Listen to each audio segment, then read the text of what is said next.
Okay, everything's nice and straight in here. Okay, can you pull the door open a little more? Right? Yeah. Okay.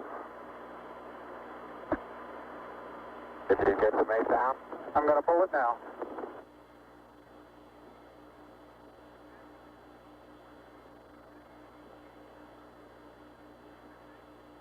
Houston, the Mesa came down. All right. Houston, roger. We copy, and we're standing by for your TEV.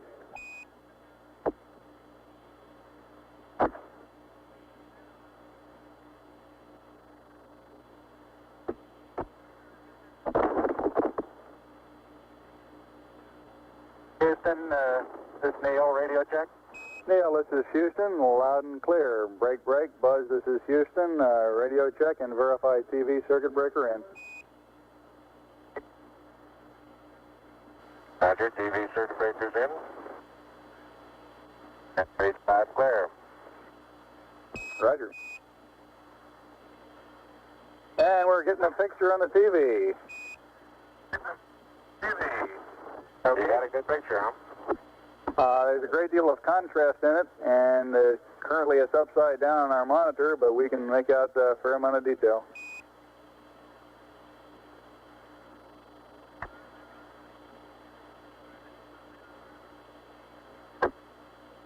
Okay, would you verify the position, the opening I ought to have on the camera? Stand by.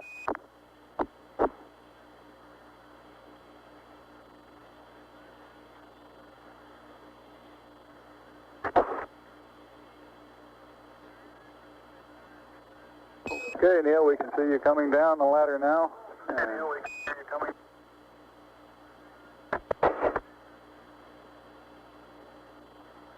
Okay, I just checked, getting back up to that first step. That isn't collapsed too far, but it's adequate to get back up. Roger, we copy. It's a pretty good little jump.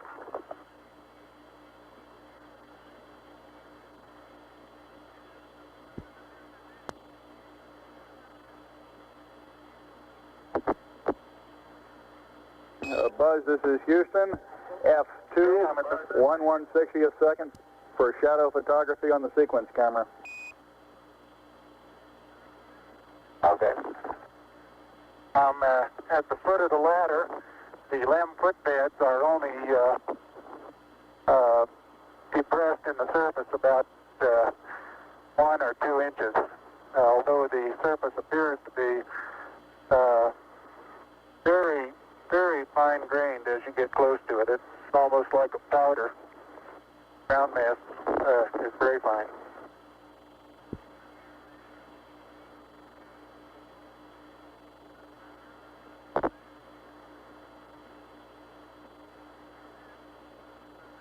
I'm going to step off the LEM now.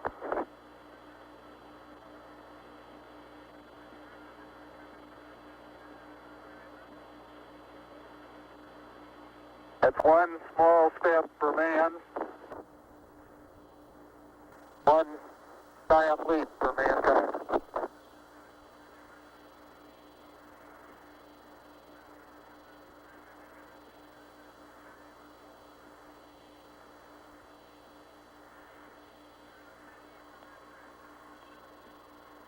As the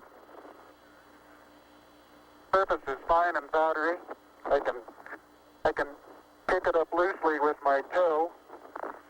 It does adhere in fine layers, like powdered charcoal, to the sole and sides of my boot. I only go in a small fraction of an inch, maybe an eighth of an inch, but I can see the footprints of my boots and the treads in the fine sandy particles. Neil, this is Houston. We're copying.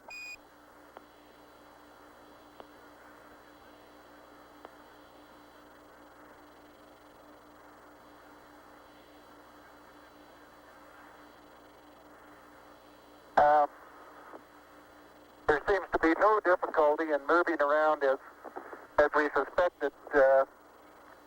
It's even perhaps easier than the simulations of 16G that we performed in various simulations on the ground.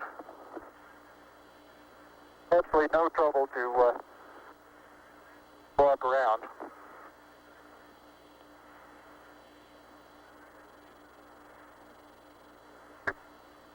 Okay, the descent engine did not leave a crater of any size. It has about 1 foot clearance on the ground. We're essentially on a very level place here. I can see some evidence of rays emanating from the descent engine, but very insignificant amount.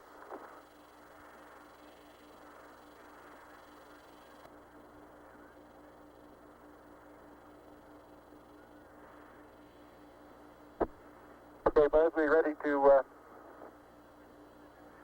bring down the camera?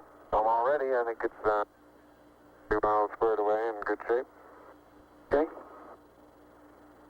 Okay, you'll have to pay out all the LEC, Ned. Looks like it's coming out nice and evenly. Okay, it's quite dark here in the shadow and a little hard for me to see that I have good footing. I'll work my way over into the sunlight here without looking directly into the sun. Okay, it's taut now.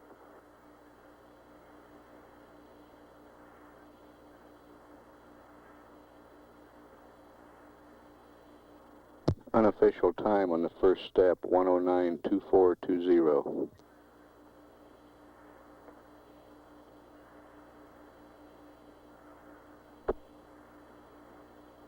Okay, I think it's pulling the wrong one. I'm ready to pull it down now. There was still a little bit left in the... Okay, don't hold it quite so tight. Okay? Okay.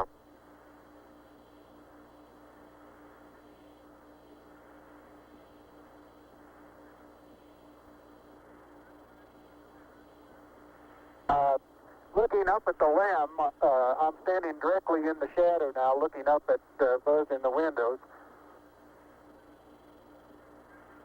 And I can see everything quite clearly. The light is sufficiently bright, backlighted into the front of the limb, that everything is very clearly visible.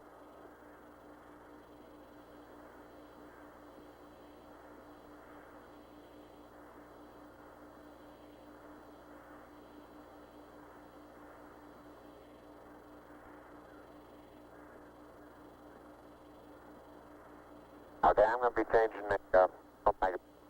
Okay.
The surgeon says that Camera installed on the ICU bracket. surgeon says the crew is doing well. Data is good, crew is doing well. And I'm still in the LEC on the secondary stud.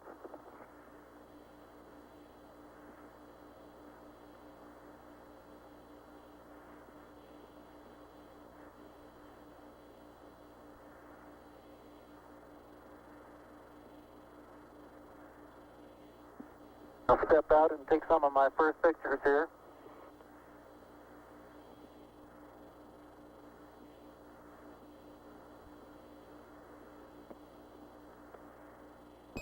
Roger, Neil, we're reading you loud and clear. Let's see, getting some pictures and the contingency sample.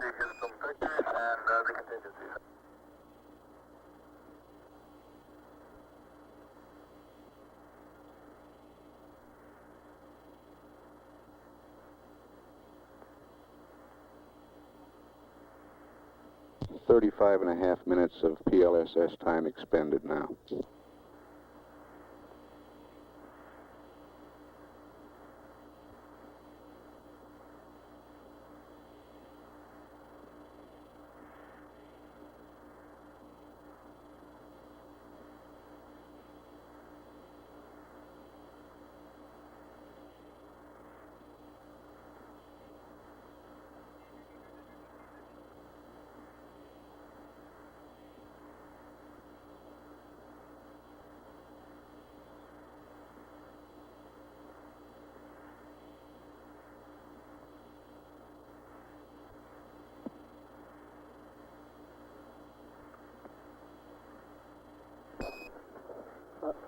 Neil, this is Houston. Did you copy about the contingency sample? Over. All right, you're going to get to that just as soon as I finish these picture series.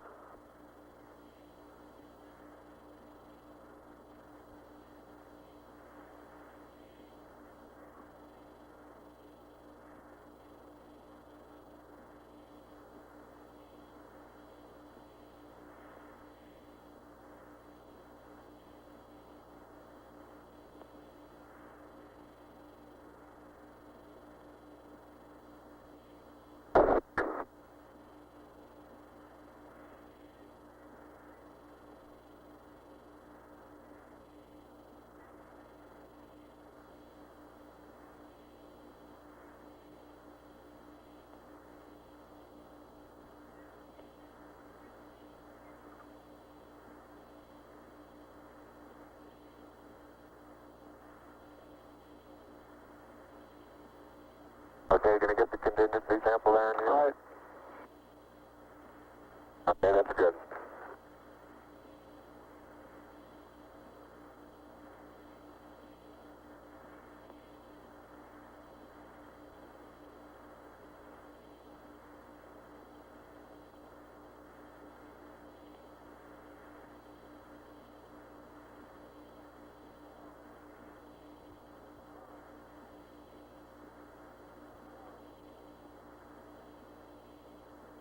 Okay, the contingency sample is down and it's up sample. Like it's a little difficult to dig through the initial crust. Very interesting. It's a very soft surface, but here and there where I plug with the contingency sample collector, I run into very hard surface, but it appears to be very cohesive material of the same sort. I'll try to get a rock in here. Get a couple.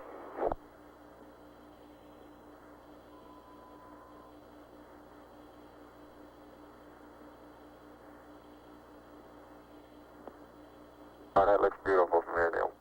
It has a stark beauty all its own. It's like much of the high desert of the United States. It's different, but it's very pretty out here. Be advised that a lot of the rock samples out here, the hard rock samples, have what appear to be vesicles in the surface. Also, I'm looking at one now that appears to have some sort of phenocryst. Houston, roger out.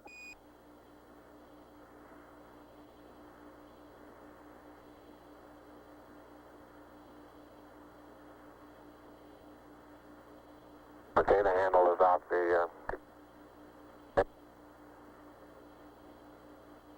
it pushes in about 6 easy to It is. It's, I'm sure I could push it in farther, but it's hard for me to bend down farther than that.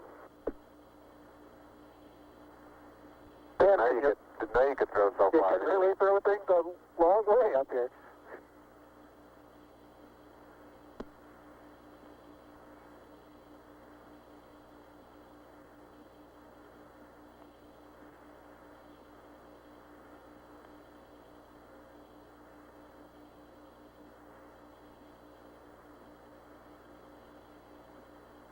My pocket open, but Yes, it is. It's not up against your suit, though. Hit it back once more. More toward the inside. Okay, that's good.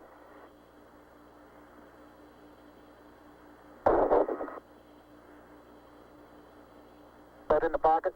Yeah, push down. Got it? No, it's not all the way in. Push it.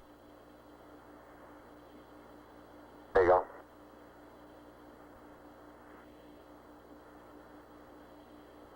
Engine, the sample is in the pocket.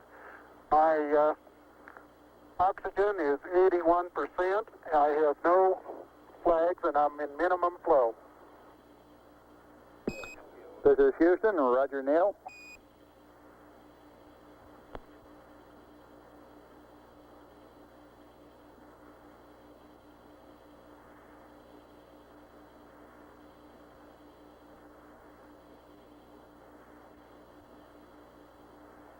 Okay, I got the camera going at 1 frame a second.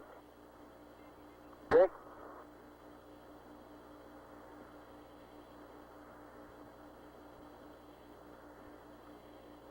And I've got 80%, no flags.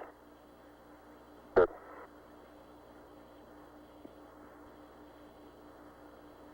Are you getting a TV picture now, Houston?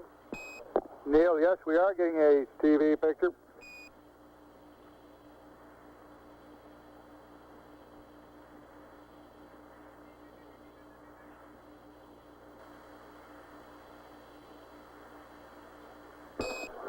Neil, this is Houston. We're getting a picture. You're not in at the present time. We can see the bag on the LEC being moved by Buzz, though. Here you come into our field of view. Oh, first let me move that over the edge for you. Okay, ready for me to come out? Yeah, just stand by a second. I'll move this over the handrail.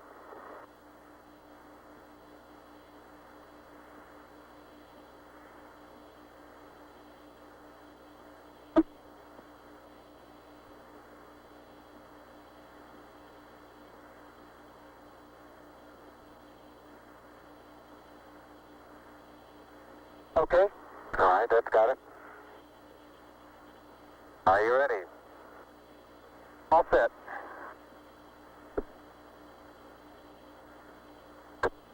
Okay, you saw what difficulties I was having. I'll try to watch your bliss from underneath here.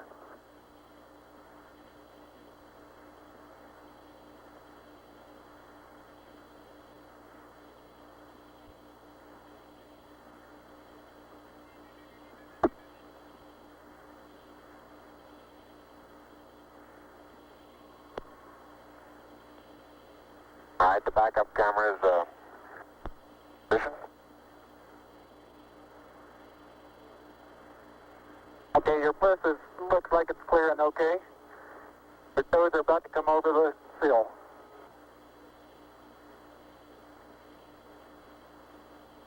Okay, now drop your bliss down. There you go, you're clear. And laterally you're good. Got an inch clearance on top of your bliss. Okay, you need a little bit of arching of the back to come down. Like with the airplane. How far are my feet from the Okay, you're right at the edge of the porch. Okay. Back in from...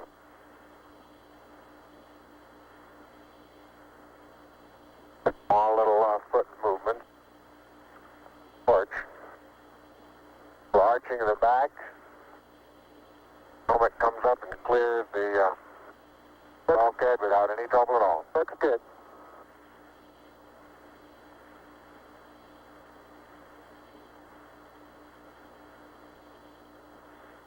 45 minutes PLSS time expended.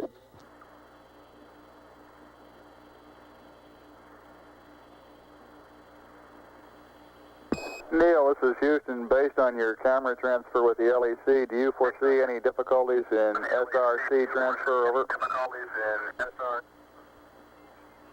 Negative. That's the sample return containers, the rock boxes that Capcom. No, I want to back up and partially close the hatch.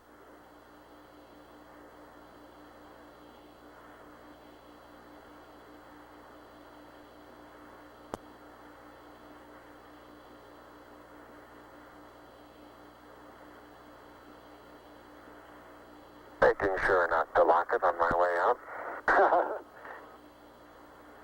Particularly good thought. That's our home for the next couple hours. We want to take good care of it. Okay, I'm on the top step and I can look down over the RCU and landing gear pad. It's a very simple matter to hop down from one step to the next. Yes, I found it to be very comfortable, and walking is also very comfortable.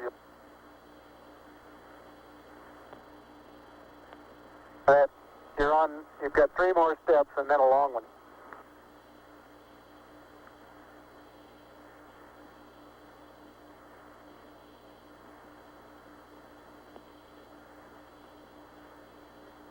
Okay, I'm going to leave that 1 foot up there and both hands down about the 4th rung up. There you go. Okay, now I think I'll do the same.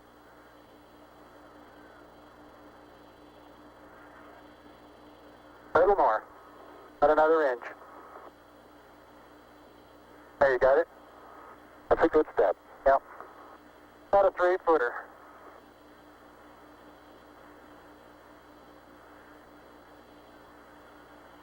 Beautiful view. Isn't that something? Magnificent sight out here. Magnificent desolation.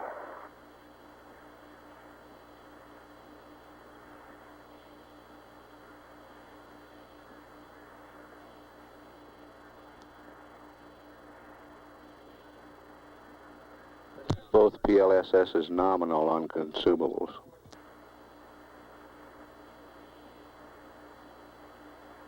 Looks like the secondary strut.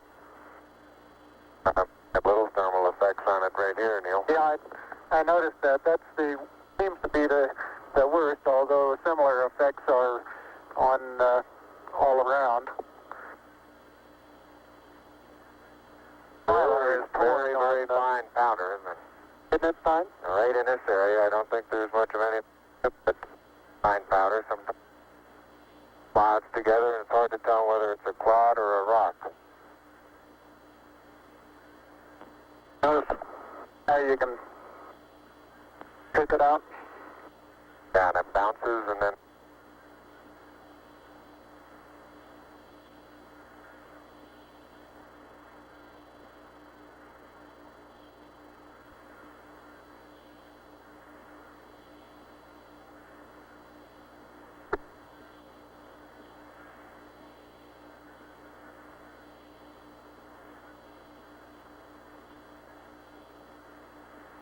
reaching down, fairly easy. Got my suit 30 at this stage.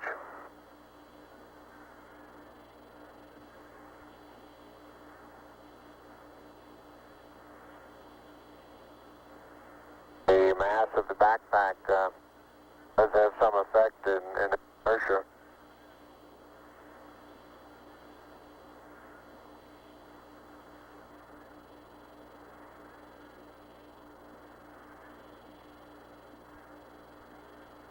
There's a slight tendency I can see now to backwards due to the soft, very soft texture. Oh, you're Well, standing we on have a rock, big rock there now.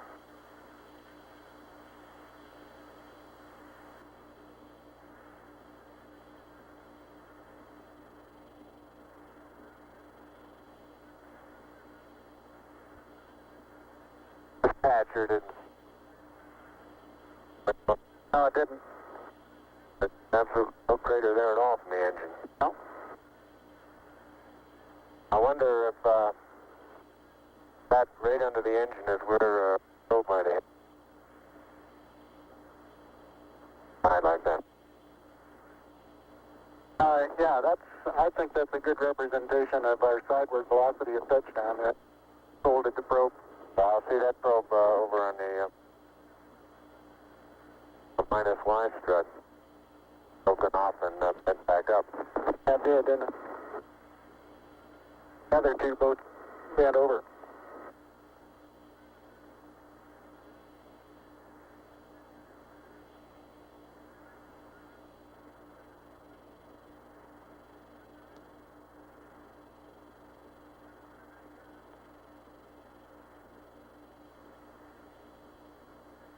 Can't say too much for the visibility right here without the visor up.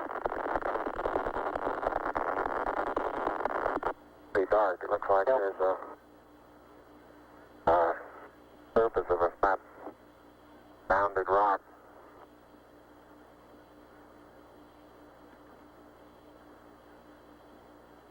And incidentally, these rocks, very powdery surface.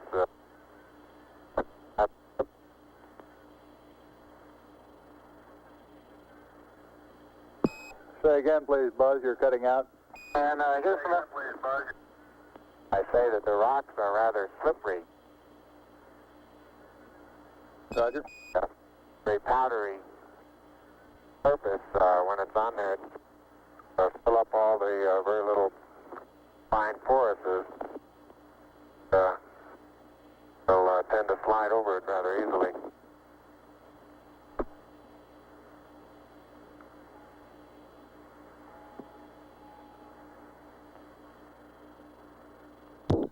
Neil Armstrong getting ready to move the TV camera now out to its panorama position. Traction seems quite good. Particular area.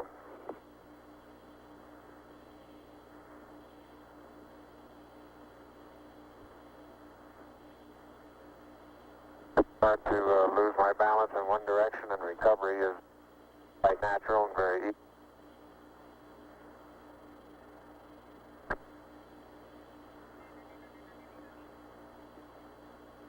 And moving arms around, Jack doesn't off the surface. Not quite that light-footed. And I have the insulation off the Mesa now. The Mesa seems to be in good shape. You have to be careful that you're leaning in the direction you want to go, otherwise you slightly inebriate. In other words, you have to cross your foot over to stay underneath where your center of mass is.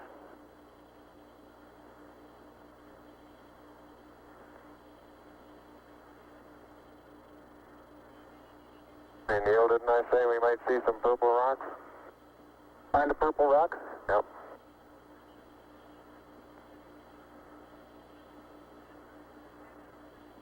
Very small, sparkly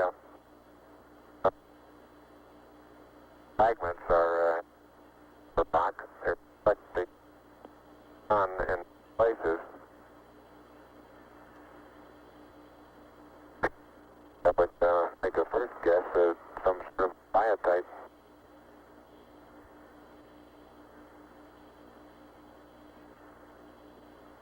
We'll leave that to the further analysis. But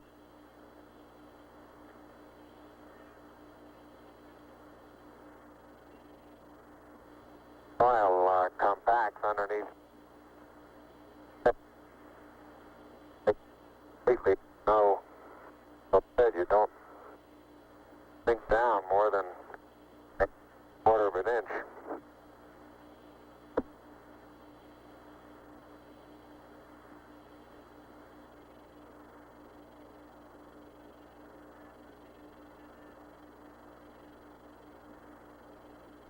Biotite is a brown mica substance. Okay, Houston, I'm going to change lenses on you. Roger, Neil.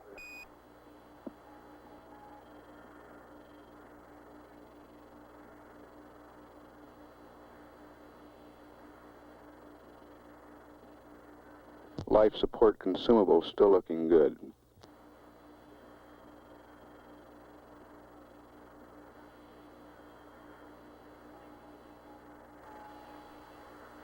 Okay, Houston, tell me, get a new picture. Neil, this is Houston. That's affirmative. We're getting a new picture. You can tell it's a longer focal length lens. And for your information, all LEM systems are go. Over. For your information, all LEM. I appreciate that. Thank you.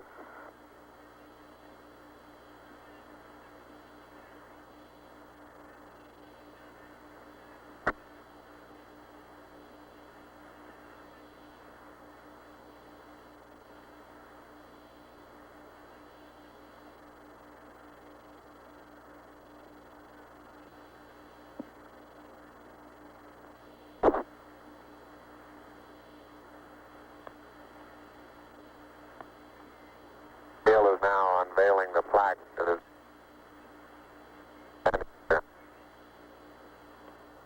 Roger, we've got you bore-sighted, but back to one side. Bore-sighted.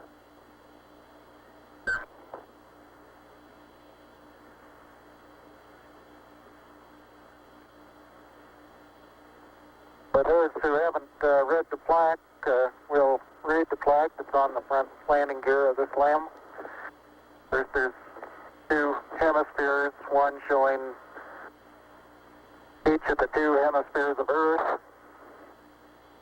Underneath it says, "Dear men from the planet Earth, first set foot upon the moon, July 1969 AD. We came in peace for all mankind."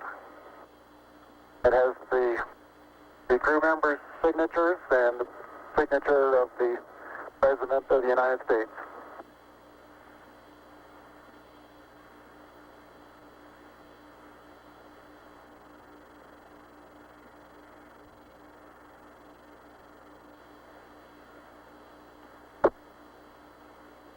Ready for the camera? I'll get it. No, you're taking TV on him. Touch the LEC there.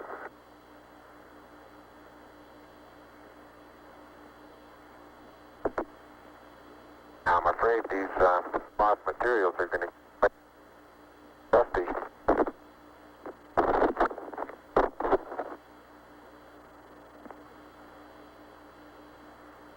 The surface material powdery. I don't know how good your lens is, but if you can touches above.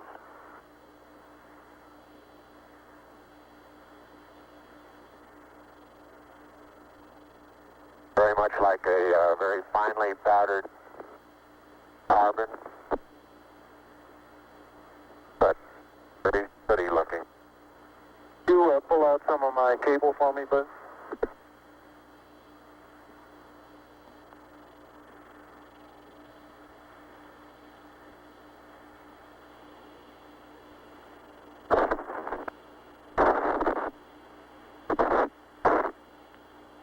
Houston, how close are you able to get things in focus? This is Houston. We can see Buzz's right hand. It's somewhat out of focus. I'd say we were focusing down to probably about 8 inches to a foot behind the position of his hand when he was pulling out the cable.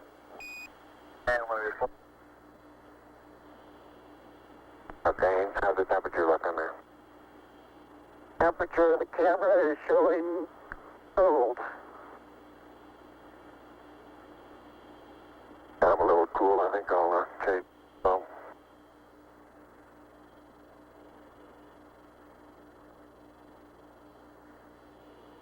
I'm on intermediate now, Houston, and I show 3.78.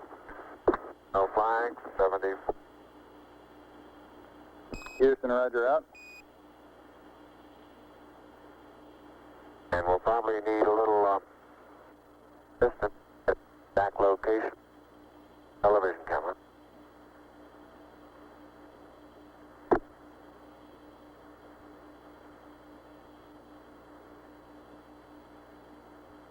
And Neil, let's look at the minus Y stress. Your direction of travel there. Traveling from right to left. Right. So this one over here underneath the methane engine where the probe first hit. Minus my probe first hit. I got plenty of cable. You got plenty more.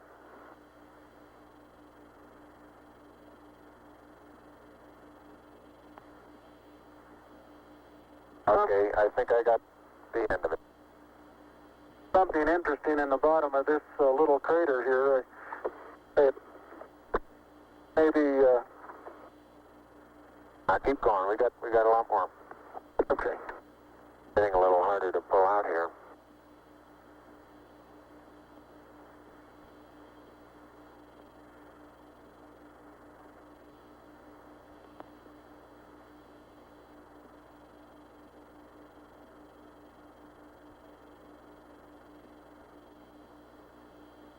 If you stand on the ladder facing forward, the minus Y strut is the landing gear to your left. Say I am, Buzz. 40, 50 feet. Why don't you turn around and let them get a view from there and Okay. see what the field of view looks like. You're backing into the cable. Okay. Turn around to your right. Be better. I don't want to go into the sun if I can avoid it. That's right, yeah. I just leave it. All right, let it Sit settle like down. that and walk around it.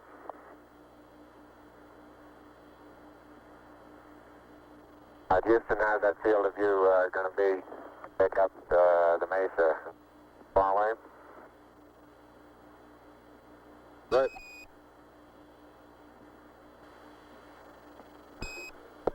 Neil, this is Houston. The field of view is okay. We'd like you to aim it a little bit more to the right, over. Okay. Okay, that's all the cable we have. All the way out. We'll start working on the shoulder. A little bit too much to the right. Can you bring it back left about 4 or 5 degrees?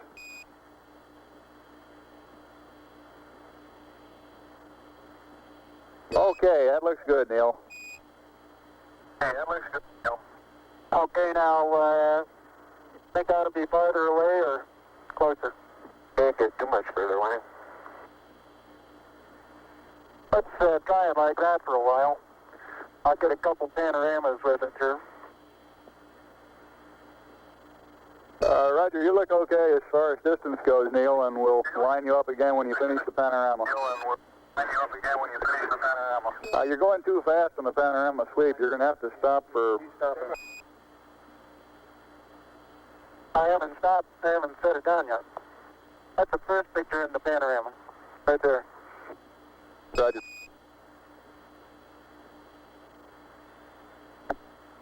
It's taken just about northeast. Tell me if you got a picture, Houston. Well, we've got a beautiful picture, Neil. Okay, I'm going to move it.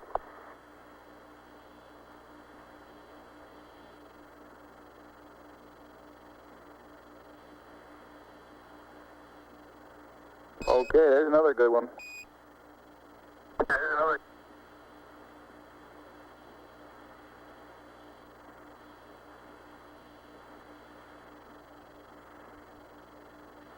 Okay, we got that one.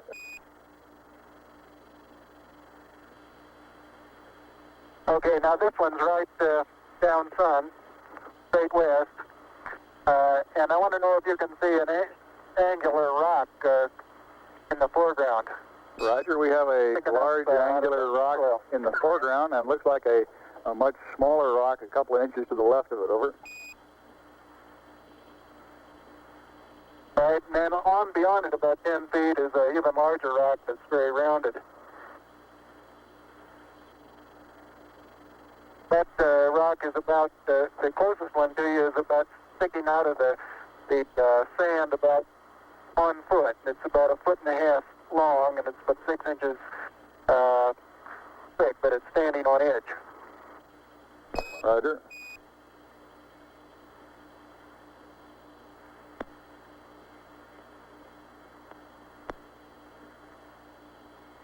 Okay, Neil, I've got the table out. The bag deployed. We got this view, Neil.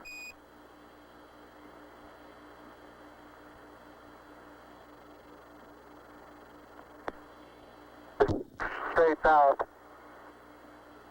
Roger, and we see the shadow of the limb. In the hills, Roger, the little hills just beyond the shadow of the limb is a pair of elongate craters. About probably the pair together is 40 feet long and 20 feet across, and they're probably 6 feet deep. We'll probably get some more work in there later.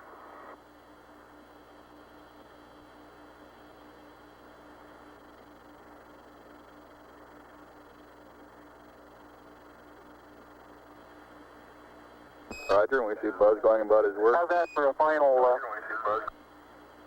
For a final orientation, we'd like it to come left about 5 degrees, over.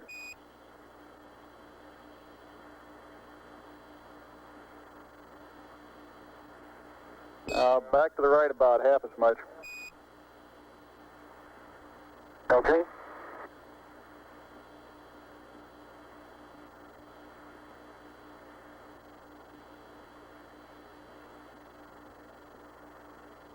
Okay, that looks good there, Neil.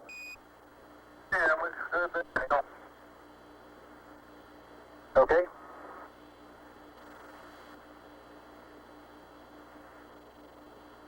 One hour, 7 minutes time expended.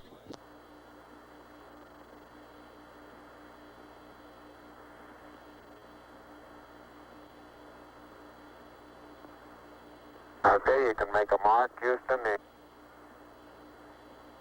Roger, hello, and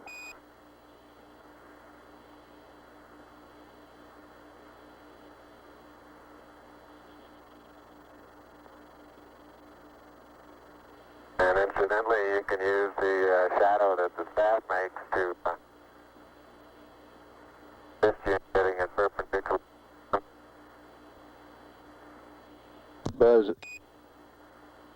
Buzz is erecting the solar wind experiment now.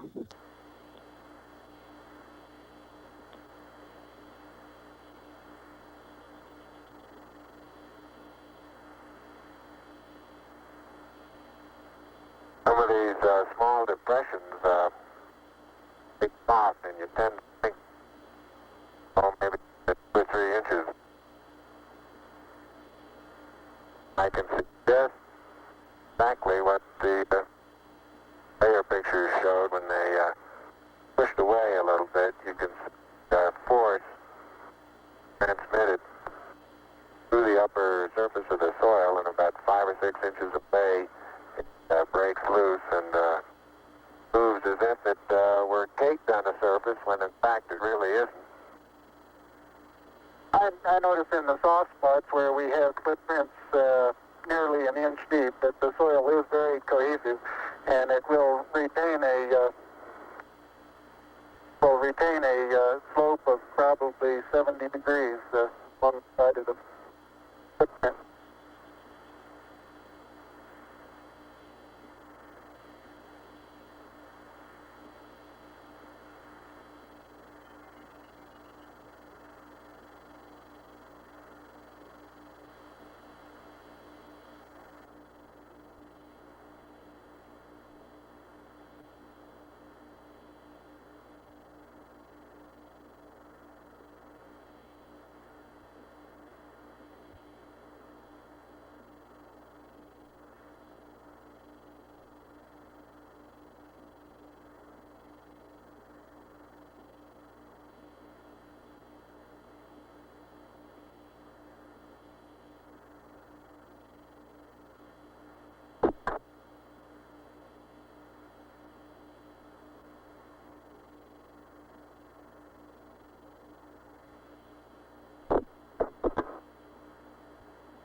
All limb systems still looking good.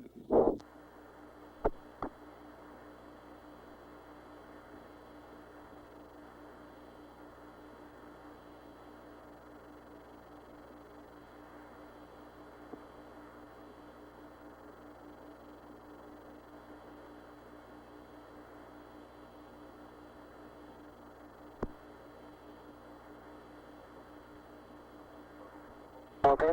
Yeah, I think that's nice.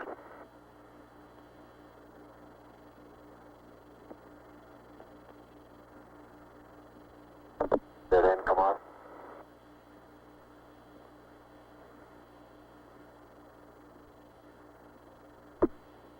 Oh, I get the camera.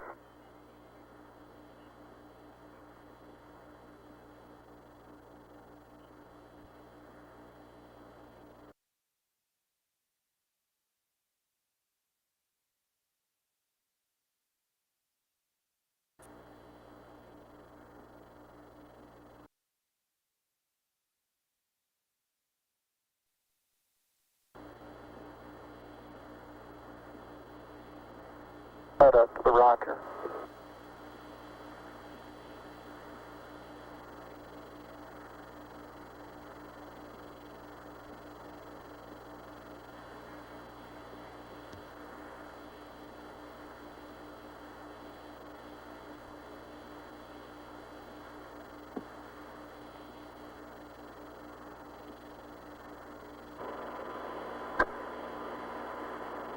Okay, you'll have to extend that one.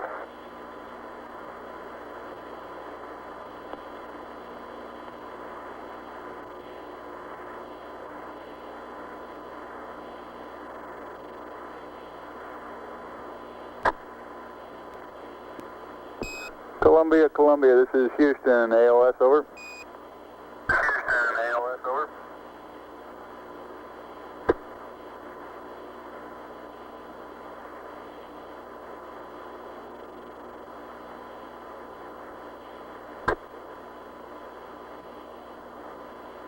Neil Armstrong's been on the lunar surface now almost 45 minutes.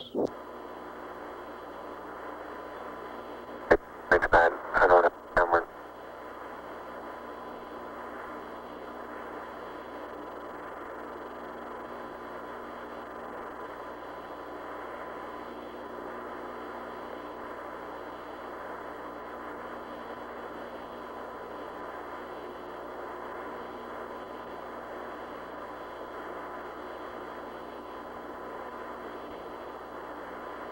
Houston, Columbia on the high gain, over. Columbia, this is Houston, reading you loud and clear, over. Yeah, this is Houston reading. Yeah, reading you loud and clear. How's it going? Roger, the EVA is progressing beautifully. I believe they're setting up the flag now. Great. I guess you're about the only person around that doesn't have TV coverage of the scene. That's all right. I don't mind a bit.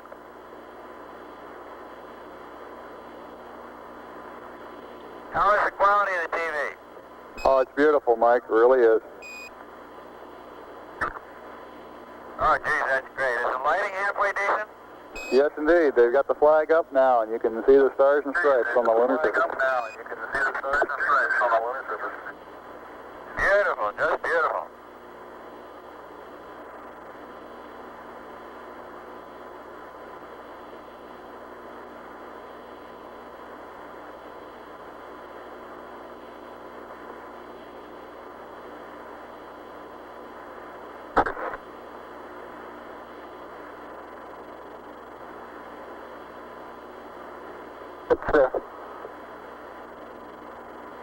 See if you can pull that end off a little bit.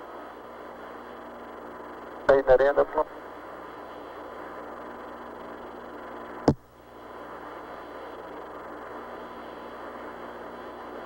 It won't go up.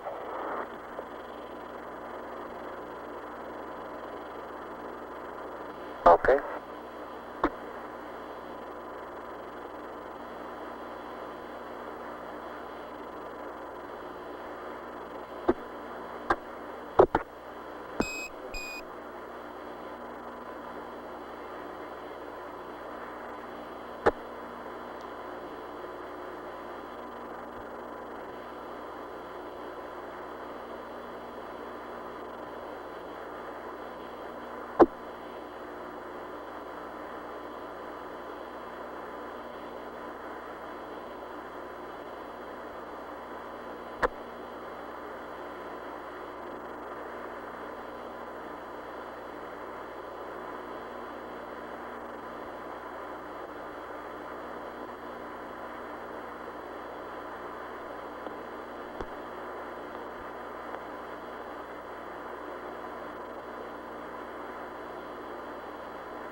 Neil, this is Houston. Radio check, over.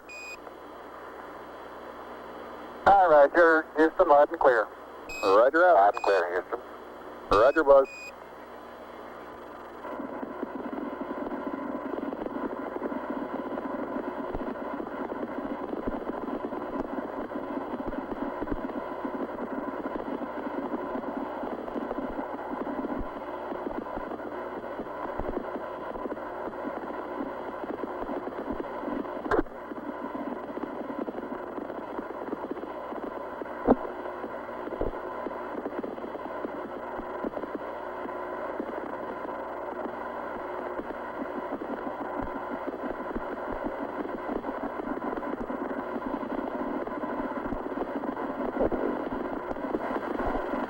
I'd like to evaluate the various paces that a person can traveling on the surface. Leave them out of your field of view. Is that right now, Houston? That's affirmative, Buzz.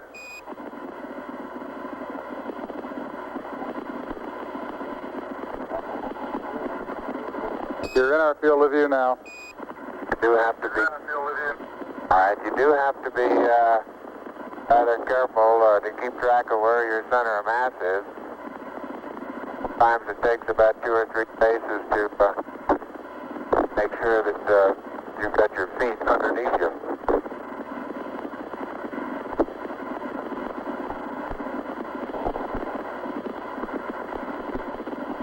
And about 2 or 3 or maybe 4 easy paces can bring you to a fairly smooth stop.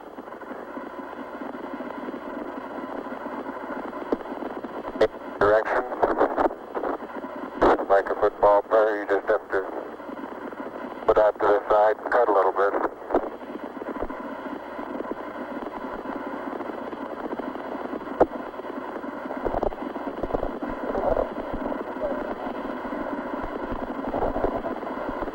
So-called kangaroo hop does work, but it seems your forward stability is not quite as good as it is in the conventional, more conventional one foot after another.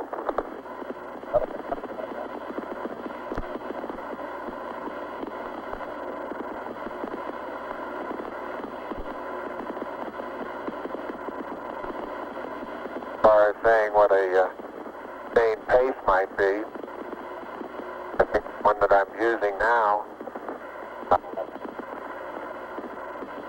would get rather tiring after several hundred.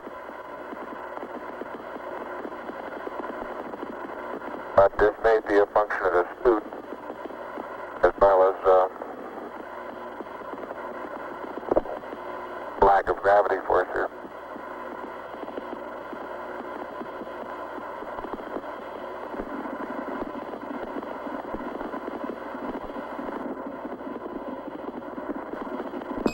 Tranquility Base, this is Houston. Could we get both of you on the camera for a minute, please?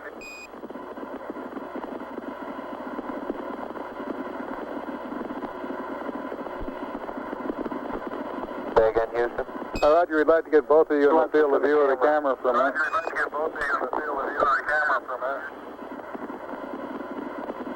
Neil and Buzz, the President of the United States is in his office now and would like to say a few words to you. Over.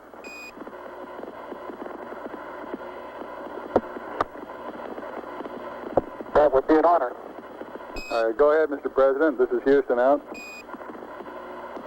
Hello, Neil and Buzz. I'm talking to you by telephone from the Oval Room at the White House.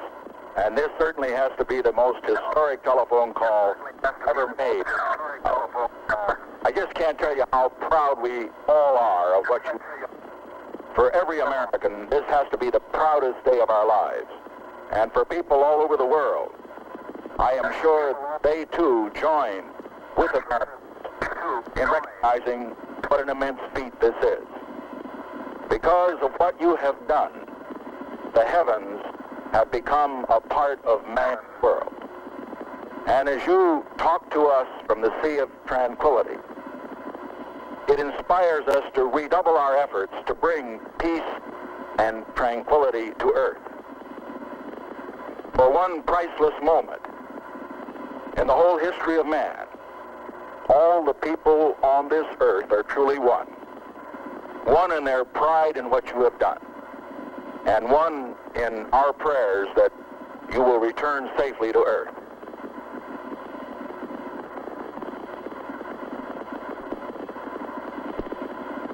Thank you, Mr. President. It's a great honor and privilege for us to be here representing not only the United States, but men of peace of all nations, and with interest and a curiosity and with the vision for the future. Honor for us to be able to participate here today. And thank you very much, and I look forward, all of us look forward to seeing you on the Hornet on Thursday. Look forward to that very much, sir.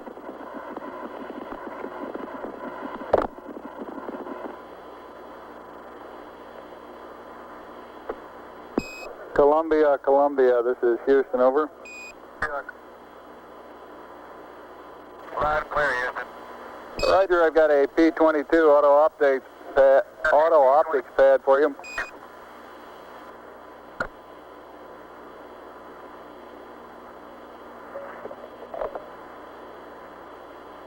Roger, go ahead. Roger, P-22, landmark ID, LEM, T1, 110-2656,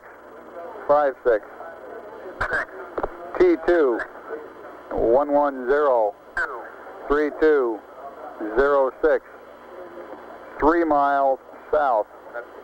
Time of closest approach, 110-3340. Shaft, 353.855. Trunnion, 46.495. Roll 0. Pitch 250. Yaw 0. Over.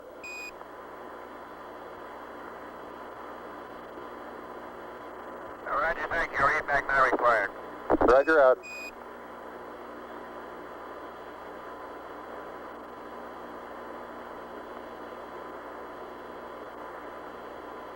Houston, it's very interesting to note that when I kick my foot this trail with no atmosphere here and it's gravity, they seem to leave, and most of them have about the same angle of departure and velocity. Where I stand, the large portion of them will impact at a certain distance out. There are several certain percentage, of course, that will impact different regions out, but it's highly dependent upon initial trajectory upwards from and where most of the majority of the particles come down, like the terrain.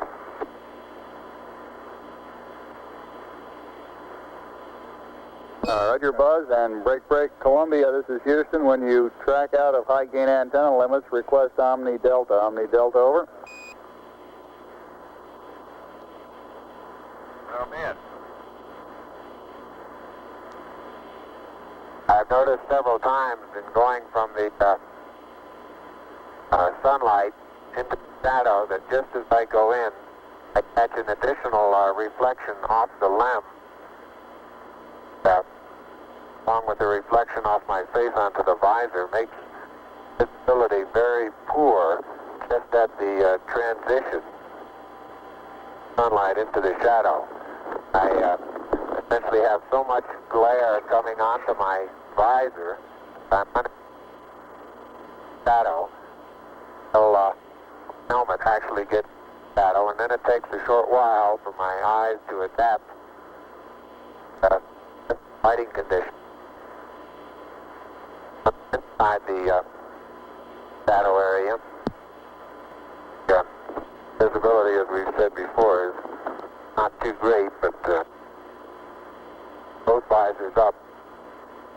We can certainly get what sort of footprints we have and the minimal condition of the soil. Again, after being out in the sunlight a mile, it takes, watch it, Neil. Neil, you're on the cable. Okay. Yeah, lift up your right foot. Right foot. It's still, your toe is still hooked in it. That one? Yeah, it's still hooked in it. A minute. Okay, you're clear now. Thank you. Let's move that over this way. Neil Armstrong has the scoop for the bulk sample collection.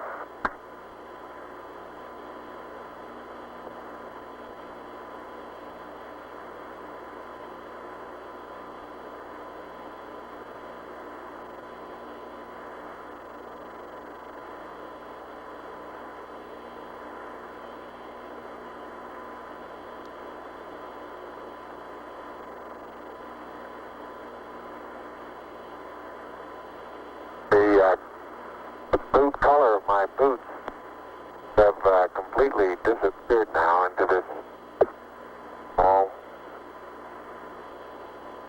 Still don't know exactly what color to describe this other than grayish cocoa color.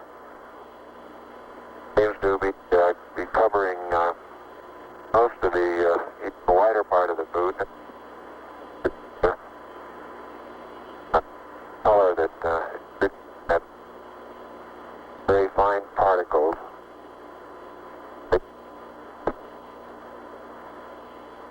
Buzz, this is Houston. You're cutting out on the end of your transmissions. Can you speak a little more closely into your microphone, over?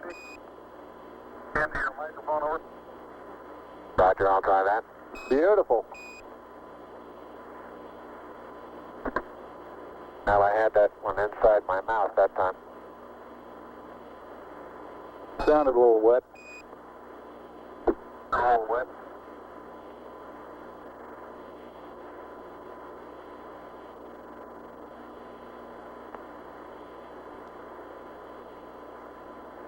Neil's been on the surface an hour now.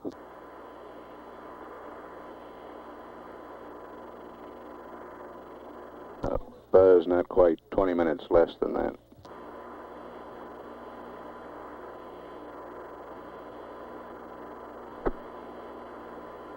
In general, time spent in the shadow doesn't seem to have any thermal effects that we feel inside the suit. There is a difference, of course, in the coming radiation and the helmet, so I think there's a tendency to feel a little cooler in the shadow than we feel out in the sun.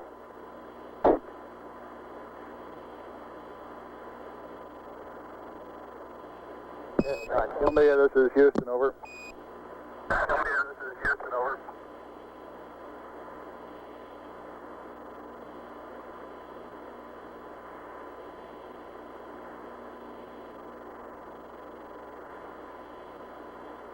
1 hour and a half expended on the PLSSs now. Columbia, this is Houston, over.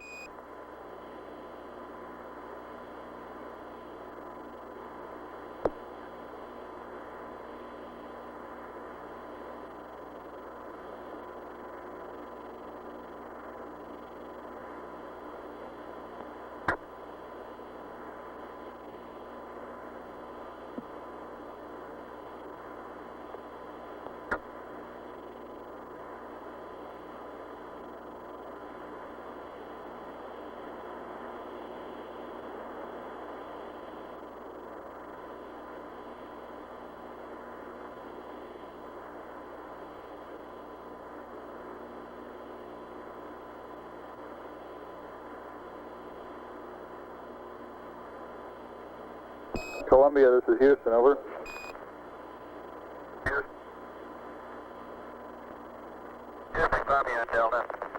Roger, you should have VHF AOS with the LEM right about now.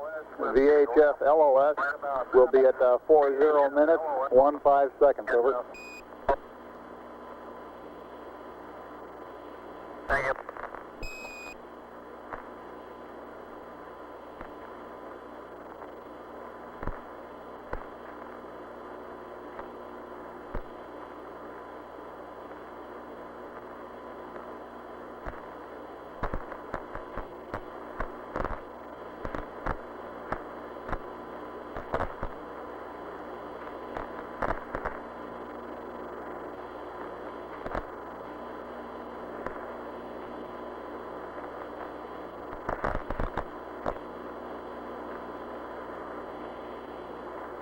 Heart rates on both crewmen averaging between 90 and 100.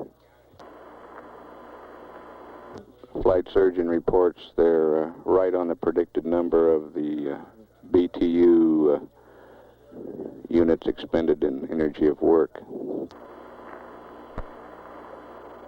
And he thinks they're in great shape. If I look around the area, the contrast in general is comes about completely by virtue of the shadows. Almost deep. Looking down sun, zero phase, very light colored gray, light gray colored, like the halo around my own shadow, around the shadow of my helmet. Then as I look off cross sun, the contrast becomes strongest in that the surrounding color is still fairly light. As you look down into the sun, with a larger amount of shadowed areas looking toward us, the general color of the surrounding is darker than cross sun. Contrast is not as great.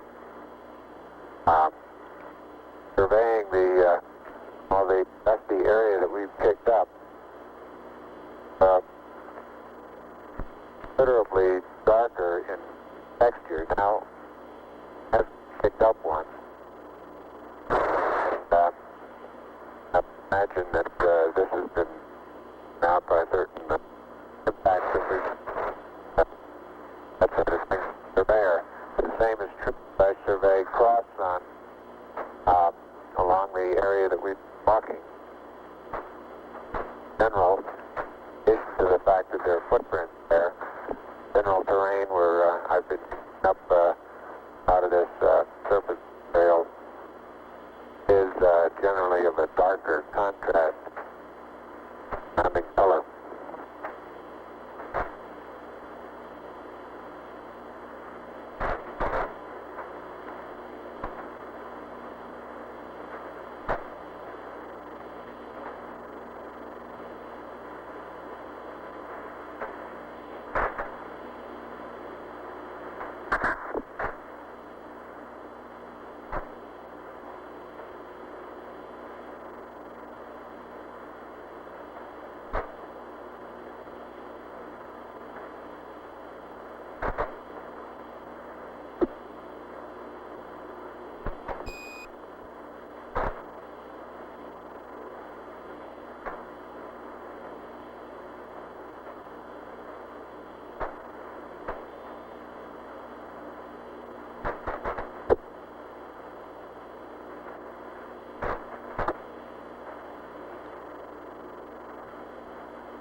You can see Neil Armstrong bringing scoop. The ram I'll be taking is about 30 to 40 feet out the bus.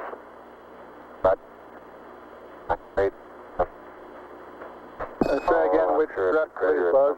So it seems again, which strut, please? the plus V strut. Roger. And, right in this area there are two craters. The one that's right in front of me now as I look off in about the 11 o'clock position from spacecraft, about 30 to 35 feet across, and several rocks and boulders 6, 8 inches across, different sizes.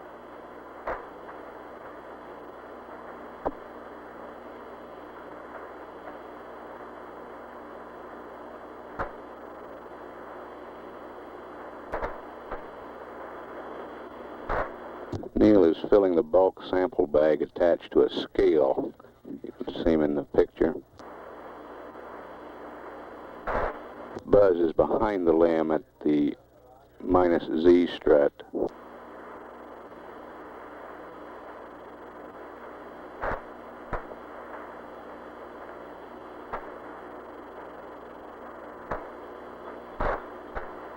That's the landing gear directly opposite the ladder.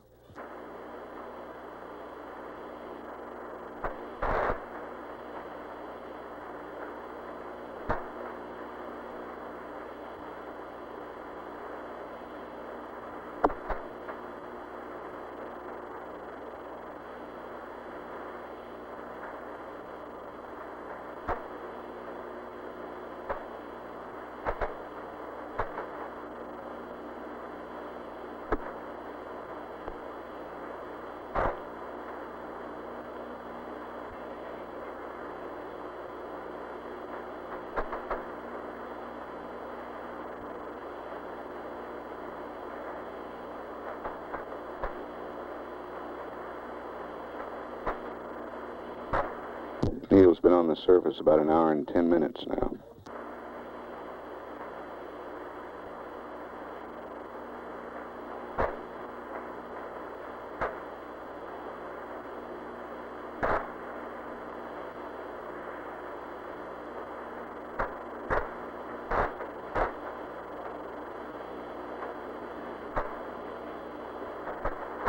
I'm now in the area of the -Y strut.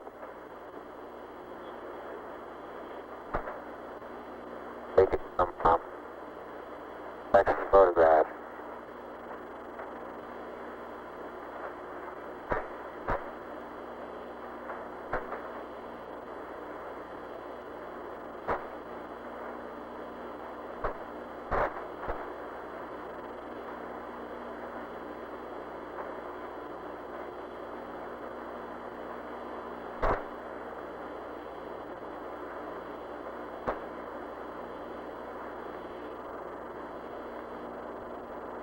Buzz is making his way around the limb, photographing it from various angles, looking at its condition on all sides.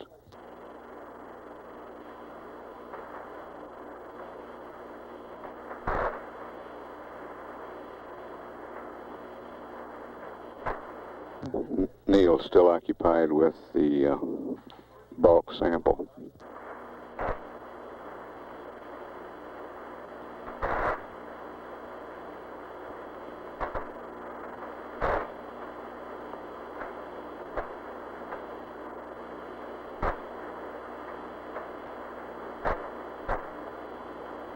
One hour, 40 minutes time expended on the PLSSs now.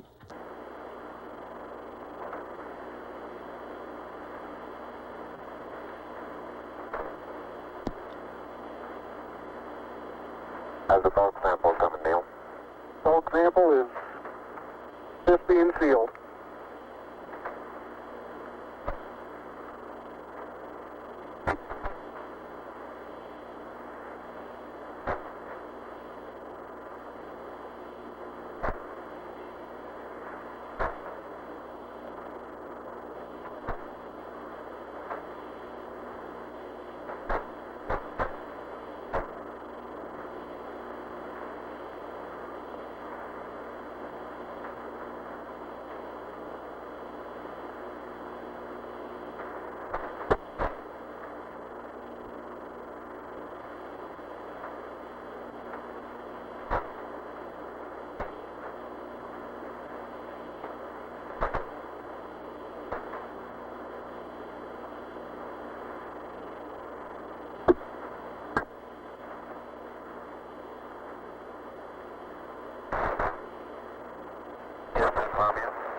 Columbia, this is Houston. Go ahead, over.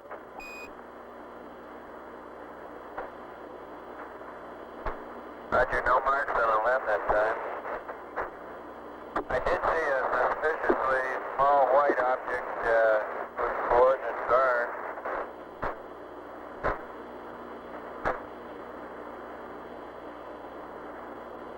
Go ahead. ahead with the coordinates on the small white object. Easy point 37.6, but I'm not sure it's him, and it's right on the southwest rim of a crater. I think they would know it if they were in such a location. It looks like their limb was just pitched up quite a degree. It's on the southwest wall of a smallish crater. Roger, copy Echo decimal 3 and 7 decimal 6.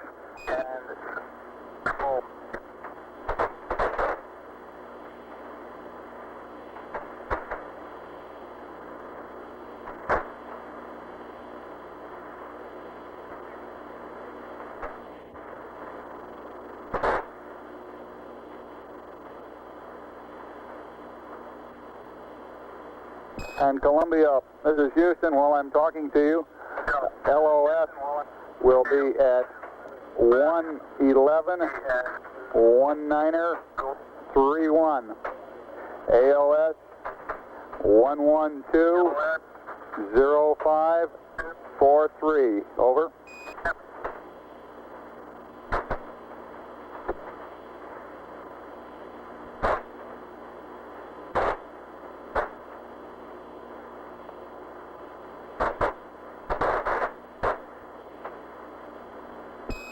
Columbia, this is Houston. Did you copy LOS, AOS times? Over. Copy.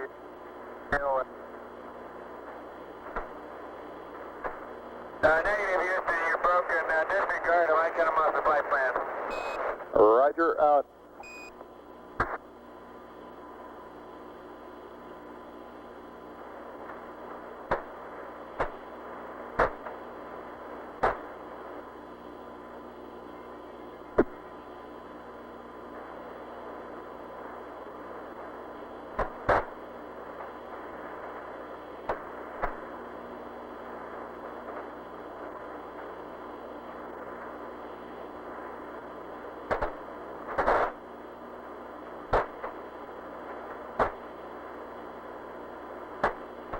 The DOS deflector that's mounted on quad 1 seems to be a good bit more wrinkled right now on quad 4. You're breaking up again, Buzz. Breaking up again, Buzz. I say the jet deflector that's mounted on quad 4 seems to be, the surface of it seems to be more wrinkled than the one that's on quad 1. Generally, underneath part of the limb seems to have stood up quite well to the, we'll get some pictures in the half part of the limb that illuminate the thermal effects much better than we could get them up here in the front. Roger, out. I want to get some particular photographs of the ball clample area, Neil. Okay.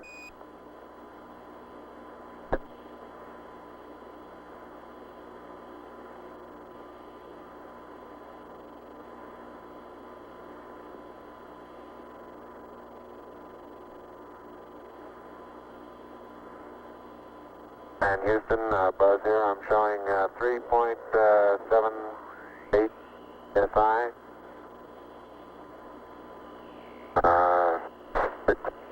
3%, no flags. Adequate. Light warming fingers.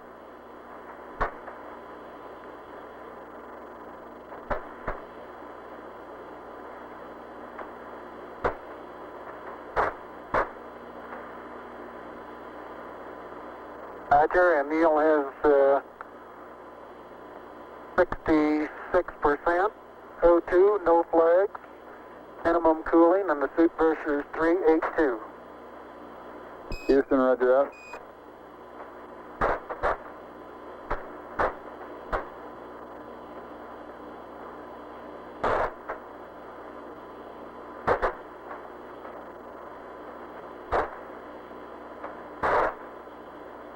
Neil has finished collecting and packing the bulk sample. Buzz, this is Houston. Have you removed the close-up camera from the Mesa yet? Over.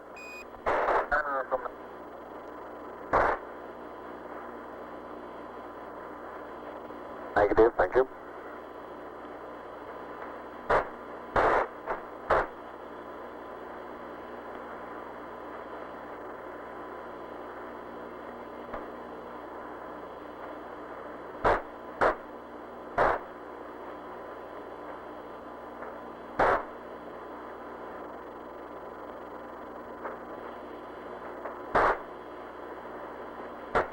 Get a panorama there.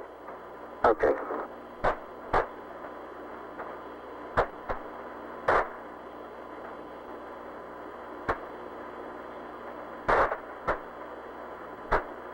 Got it? Got it.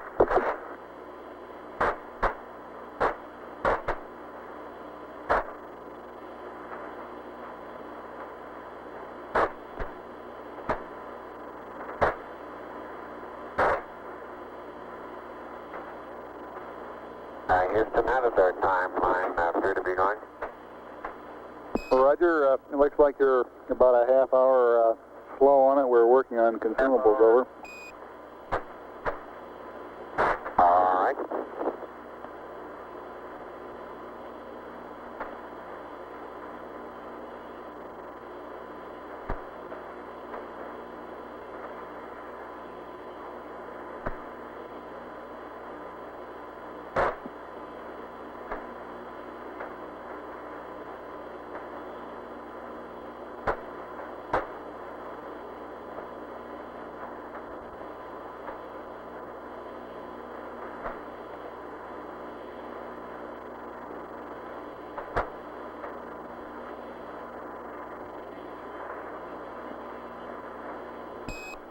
Neil and Buzz, this is Houston. To clarify my last, your consumables are in good shape at this time.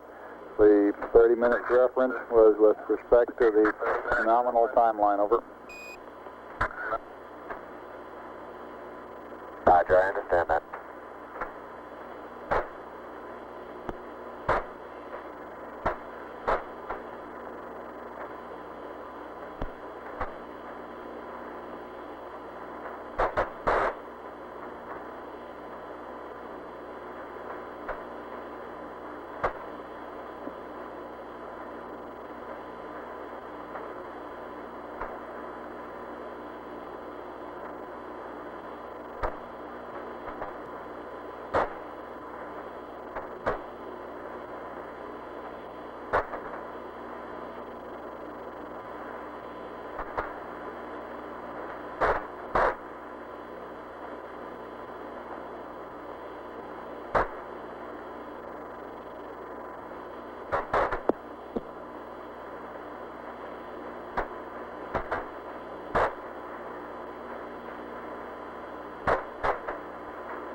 Neil's been on the surface now slightly over an hour and 20 minutes.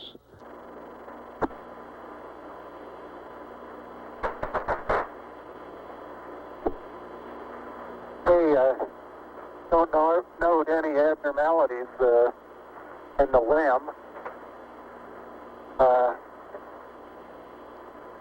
Quads seem to be in good shape. The primary and secondary struts are in good shape. Antennas are all in place.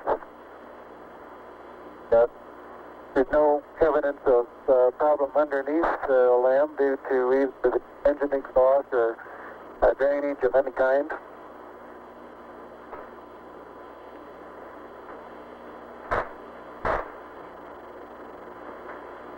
Roger up. It's very surprising, very surprising lack of penetration of all four of the foot pads. I'd say if we were to try and determine the how far below the surface they would have penetrated. You'd measure in 2 or 3 inches, wouldn't you say, Neil? At the most, yeah. That fly strut there is probably even less than that.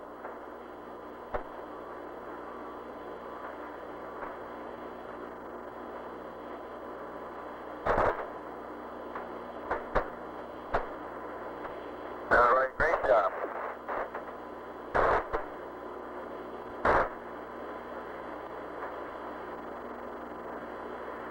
I get a picture of the bus-Y strut taken from near the descent stage, and I think we'll be able to see a little bit better what the ripple effects are. Seem to be quite minimal.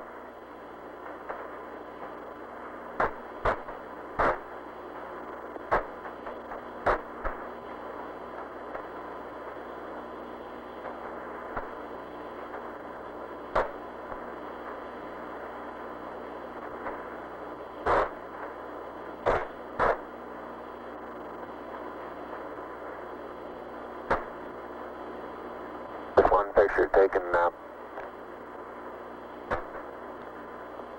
right rear of the spacecraft, looking at the skirt of the descent stage.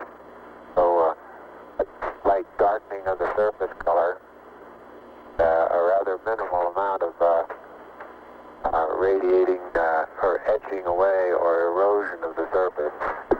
And now on descent, both of us remarked that we could see a large amount of very fine dust particles moving out.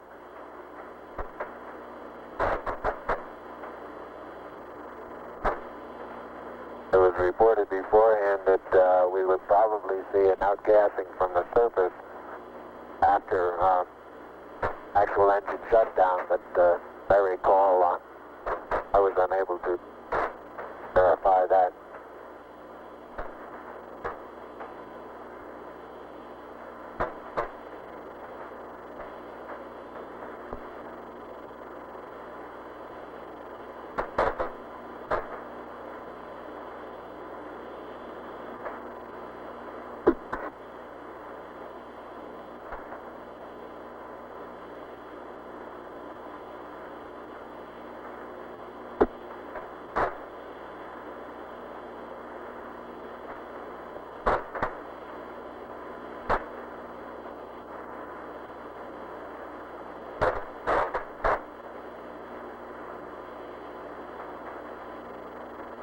Just too big an angle, Neil.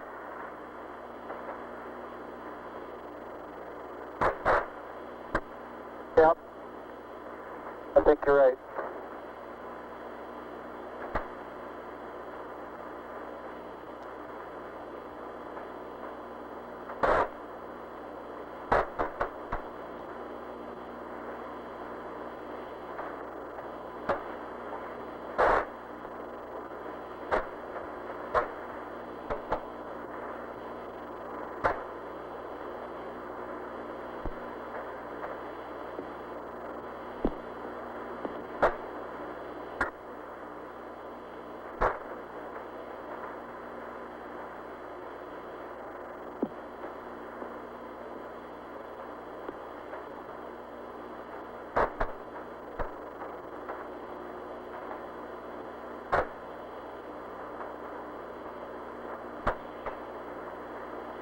Go back at the minus C strut now.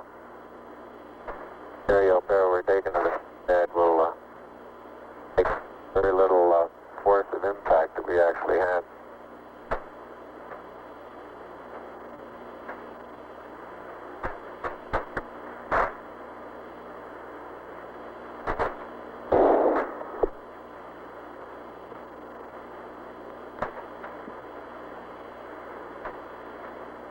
And Neil, if you'll take the camera, I'll work on the SEQ bay.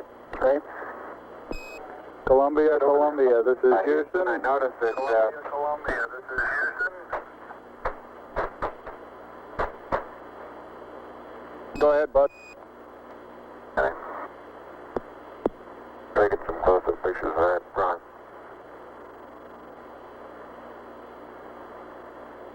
How are was saying that Houston stop and take a photograph of something and then want to start moving again sideways. Quite a tendency to start doing it with just gradual sideways hops because you start getting momentum. Roger.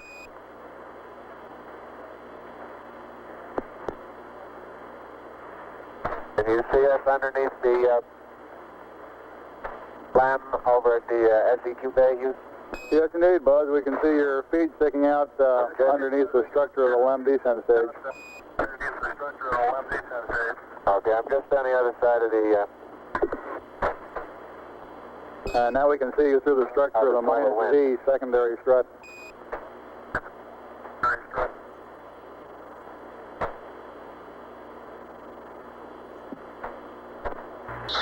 The SEQ bay We don't necessarily need one high gain, but we're going to lose him scientific altogether. experiments to be left on the surface of the moon. The laser reflector. They're open, and it looks like they're going to stay up without any problem.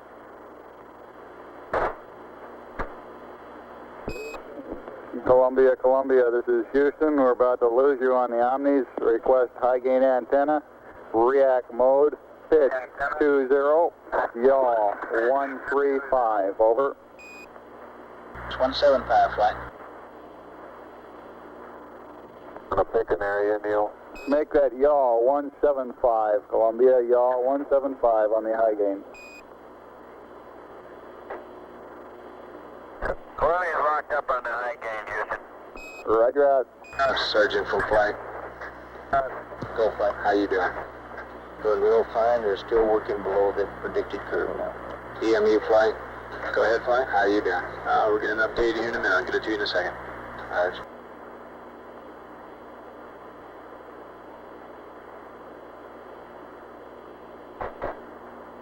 Flight econ. Surgeon says everything looks fine. Go ahead. Once again, our mixing valve has worked very normal. Roger. You might tell Columbia that Capcom comes down. Okay.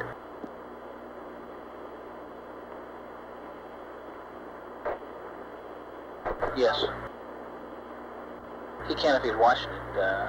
He may not be watching it at the time. An hour and a half of lunar surface time. I'm talking to Ecom. He says that if Columbia is watching it on board, he can see it. You think we ought to tell him about it anyway? Over? No, disregard. Roger.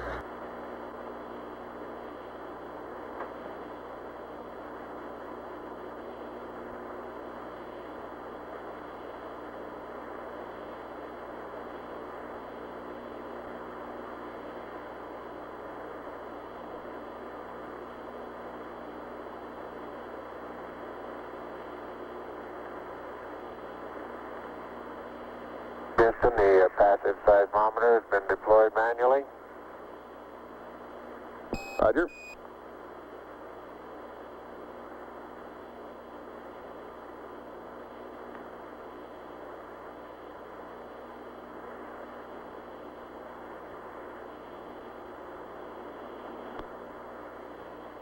They've been on the portable life support systems for 2 hours now.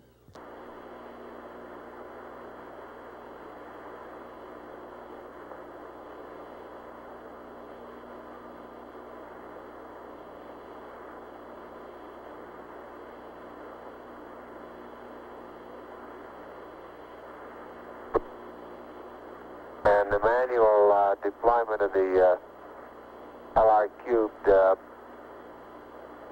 little spring that's at the end of the string pulled off of the pit fin. Now, however, I was able to reach up and get hold of the pit fin and pull it loose. So it'll be deployed manually also. Roger.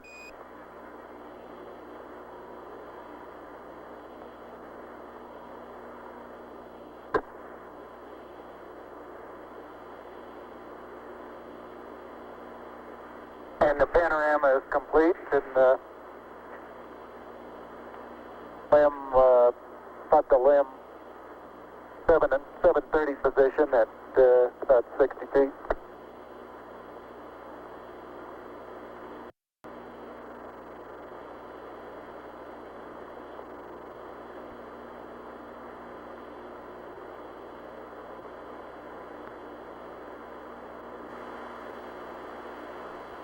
That's Neil Armstrong to the left of the screen. By that. Doors are closed and locked.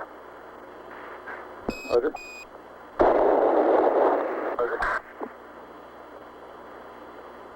Have you got us a good area picked out? Well, I think right out on that rise out there is probably as good as any. FBO, meet guidance, smoker down. Right over here. Let's probably stay on the high ground there and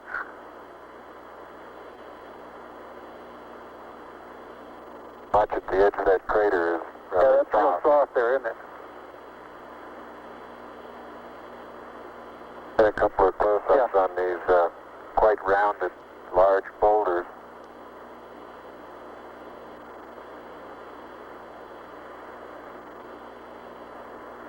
Buzz Aldrin coming into view on the right, carrying the 2 experiments. About 40 feet out. I'd say out to the end of that next...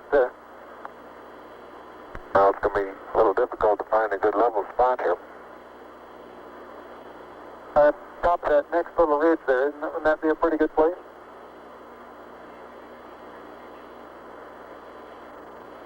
Okay, how about I put the LR cube right about here? All right. And I'm going to have to get on the other side of this rock here.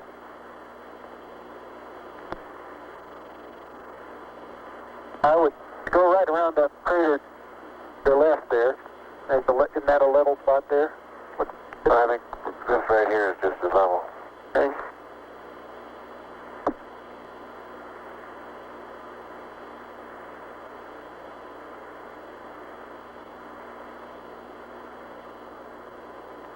And they will be out of the camera's field of view while setting up these experiments.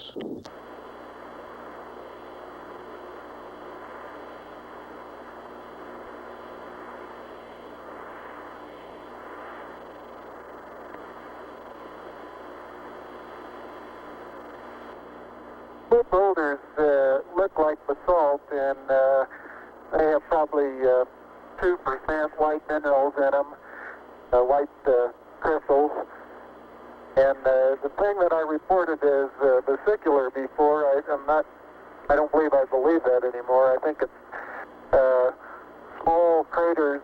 They look like little impact craters where BB shot has hit the surface.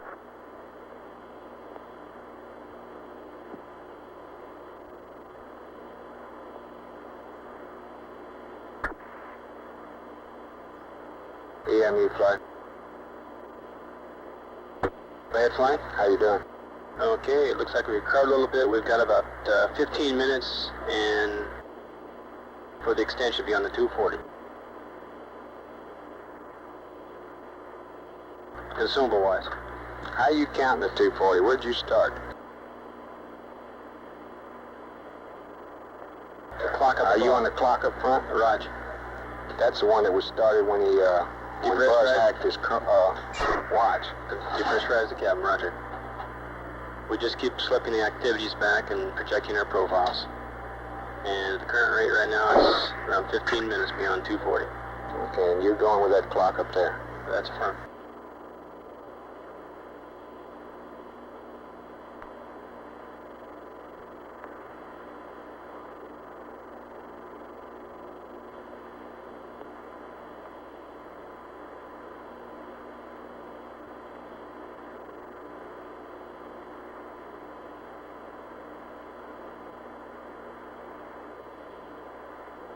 FBO, meet guidance, smoker deck.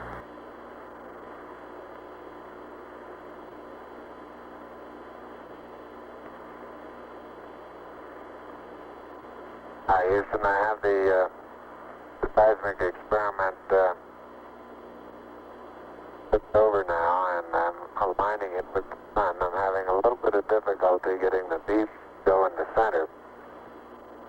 Wants to move around and around on the outside. Doesn't find any spot, any home. You're cutting out again, Buzz.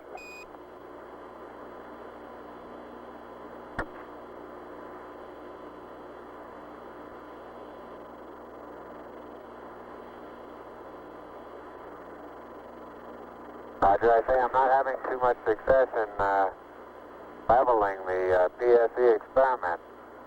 Flight experiments. The main thing is get the ball off the edge. Get what? Get the ball off the edge. It does not necessarily have to be centered if you can't say it. Get the ball off the edge.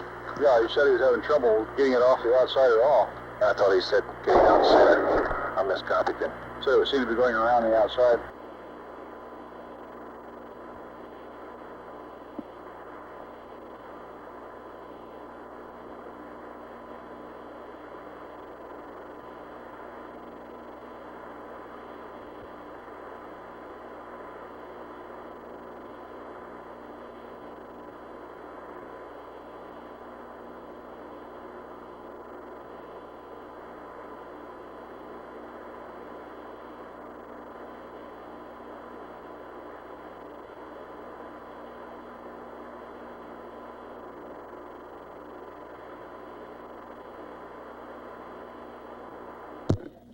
The laser reflector Yeah, you is fly EVA. Is that 15 minutes on water? That's a firm. installed and the bubbles level. That was based on the last update we had. The We're still alignment waiting to... appears to be good. Roger. Neil, this is Houston. Roger out. Hey, you want to take a look at this BB, see what you make out of it?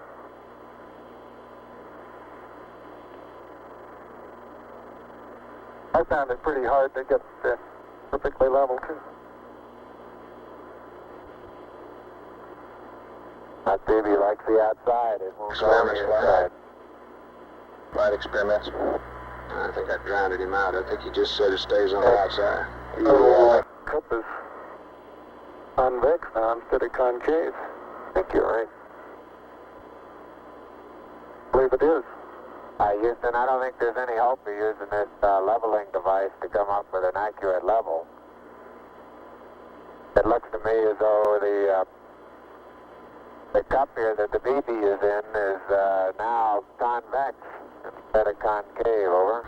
Let's have him not to fight it too long on flight. Let's press on. Forget it. Roger 11, press on. If you think it looks level by eyeball, go ahead. Okay.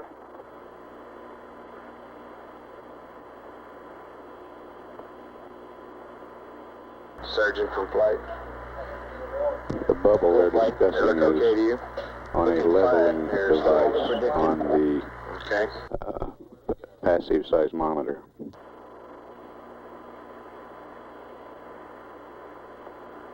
Our rates are still down at a comfortable level.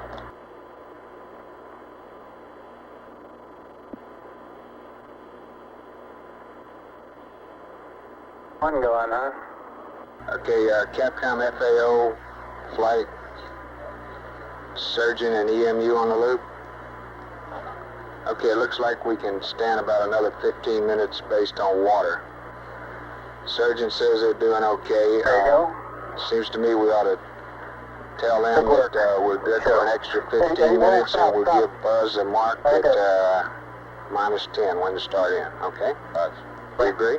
That's fine. Flight EMU, go. The number looks a little better than I hear. Houston, I'm the 15 star. facing the PSE, the right Surgeon, you hand agree? solar array deployed automatically. The We left agree. hand I had to manually And FAO and along, I'll be away from that 10-minute mark based on that. Hey, we 208 plus 15, 223. and all parts of the solar array are Okay, we're going to take a little more off that because we'll have two wrong. So Buzz, this is Houston. I understand you did successfully deploy both solar arrays, over. Roger, that's affirmative. Capcom flight. Third flight for Neil, based on consumables, and And there isn't any way of telling whether that's lined up. we can give him another 15 minutes and still give a -10-minute mark for Buzz to start termination, if he concurs.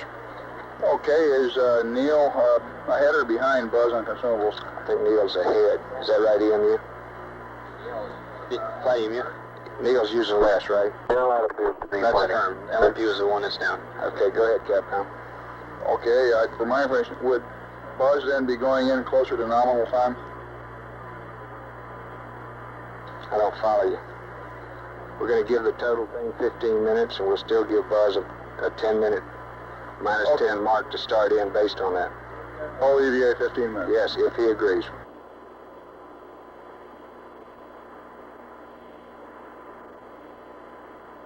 Neil, this is Houston, over. Neil, this is Houston, over. Go ahead, Houston. All right, we've been looking at your consumables, and you're in good shape.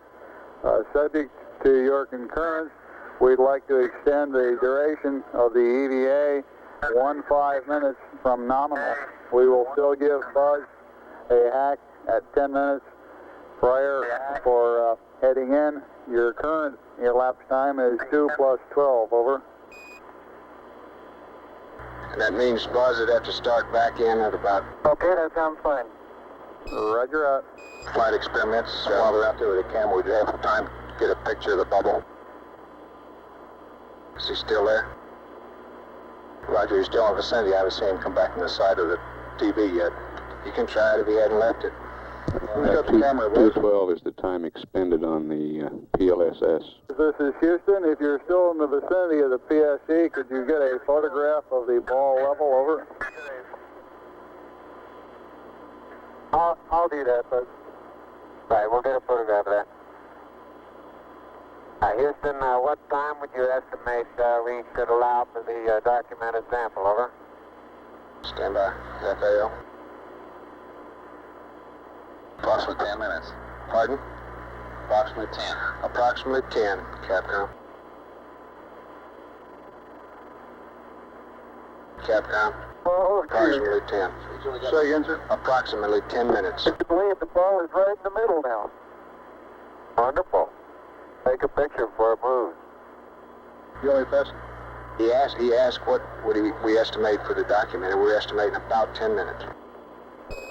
Neil, this is Houston. We're estimating about 10 minutes for the documented sampling, over.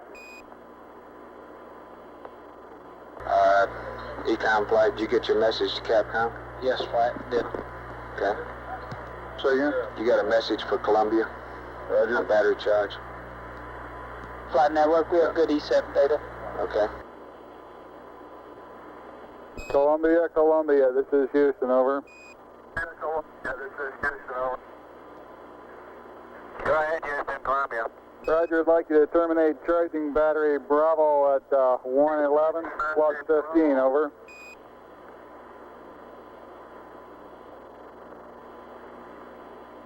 How about right now? Roger.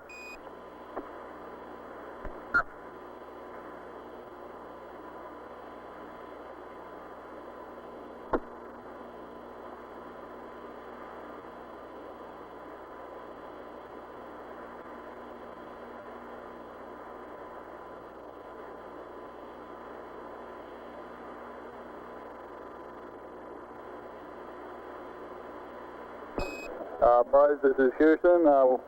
You've got about 10 minutes left now prior to commencing your EVA termination activities, over.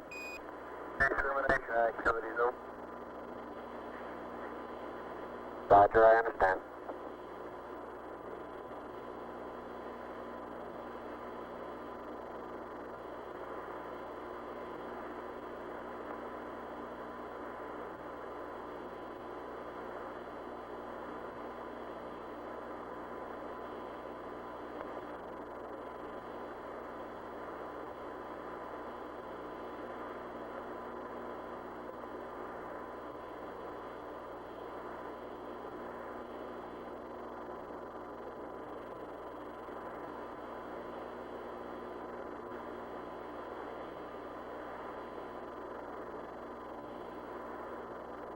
Flight experiments.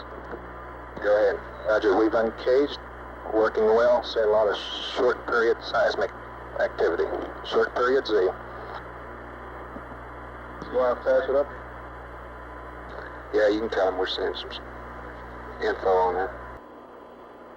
Tranquility Base, this is Houston. The passive seismic experiment has been uncaged, and we're observing short period oscillations in it. Over.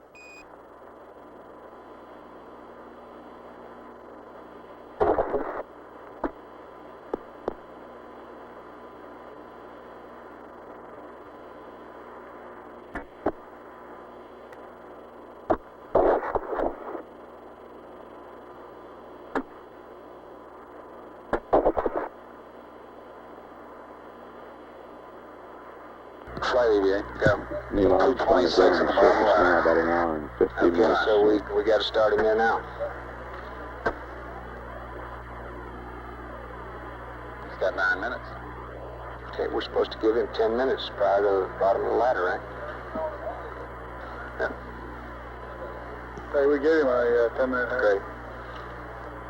Yeah, but he can utilize that 10 minutes as long as it's at the bottom of the ladder. Yeah, he understands that, right? Okay, yeah, sure.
Econ flight.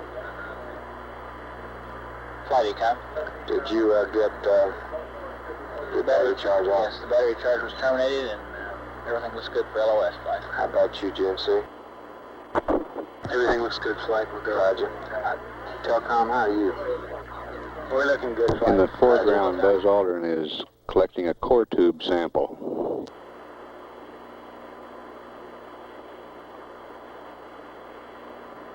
I hope you're watching how hard I have to hit this into the ground to the tune of about 5 inches, Houston. Roger.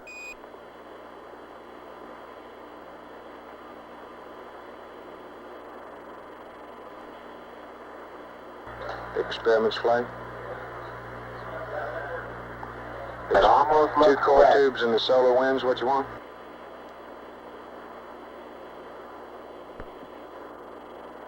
Experiments. Got it, sample. Experiments, give me an answer. Two core tubes in the solar wind? Roger. Okay. Wait a minute. Cable? Yeah, cut the cable again. Neil and Buzz, this is Houston. We'd like you to... You're right. Turn to your right. Not clear? Not quite. Neil, this is Houston. We'd like you all to get 2 core tubes and the solar wind experiment. 2 core tubes and the solar wind, over. Roger.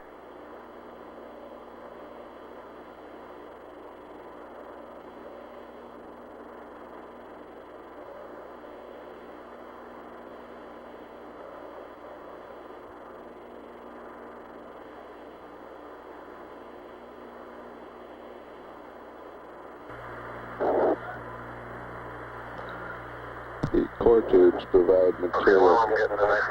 Experiments. Go. We have seen the core samples as he was taking those on the seismic data. If possible, sometime the next couple minutes before he comes in, if he could get a little jump, which he was planning on doing at one time as he left the PSC, we'd like to have it. A jump. Roger. Let's let him get through with what he's trying to do.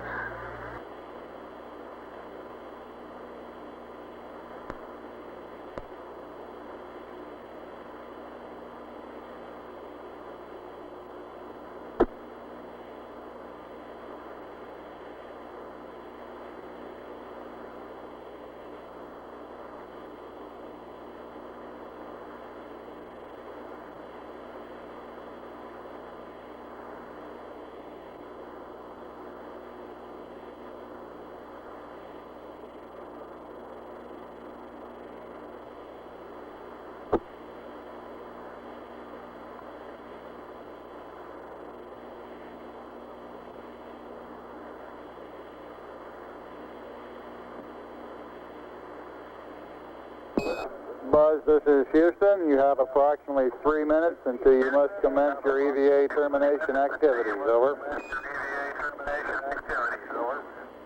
Roger, understand.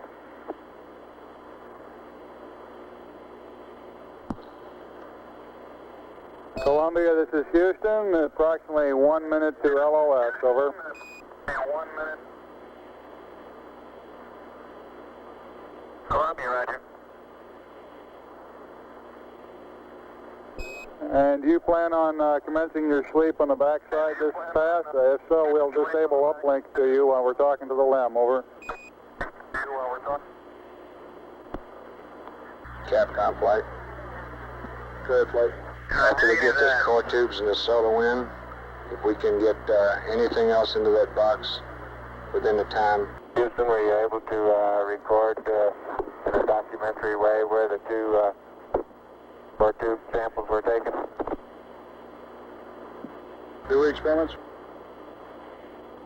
Negative. Tell them what I said, Capcom. He asked if we wanted to...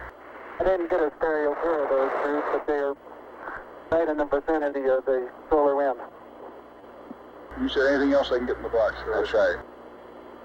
Neil, this is Houston. After you've got the core tubes and the solar wind, anything else that you can throw into the box would be acceptable. Columbia. I do.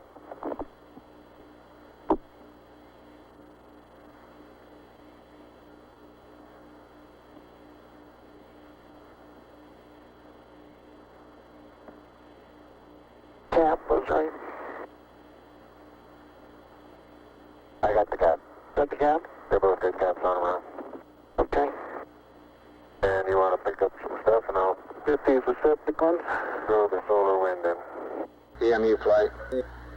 Go ahead, flight. How you doing?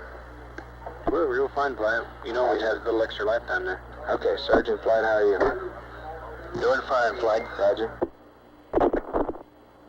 Buzz Aldrin retrieving the solar wind experiment.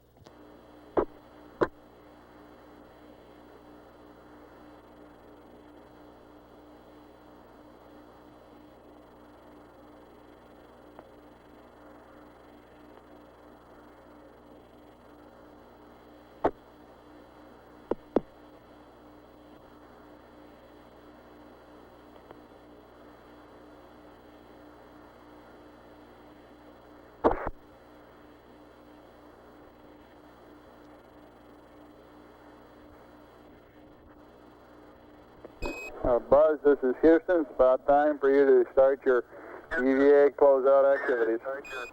Capcom flight. Go ahead, flight. Who gets the film? Roger. Buzz or Neil? On the close-up camera? Fine. Roger, I'm looking They've now. been on their life support system. On their life support systems, 2 hours and 25 minutes. How about film magazine?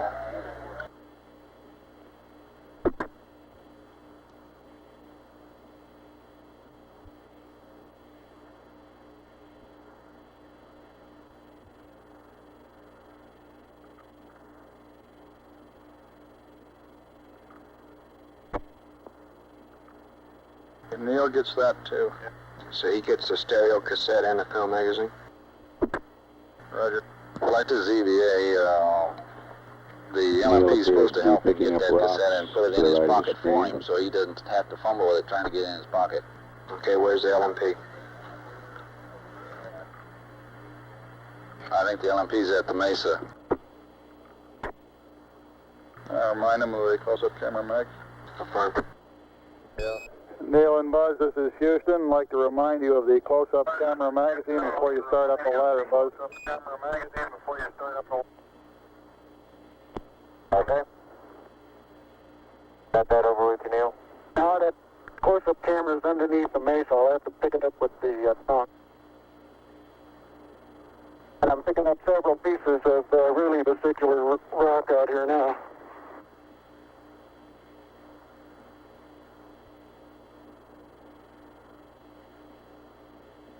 You didn't get anything in those environmental samples, did you? Not yet. I don't think we'll have time. No, they don't have time for that, Capcom. press on with the close-up camera and close up? Yeah, let's get Neil's Buzz started closing. Roger, Neil and Buzz. Let's press on with getting the close-up camera magazine and closing out of the sample return container. You're running a little low on time. Roger.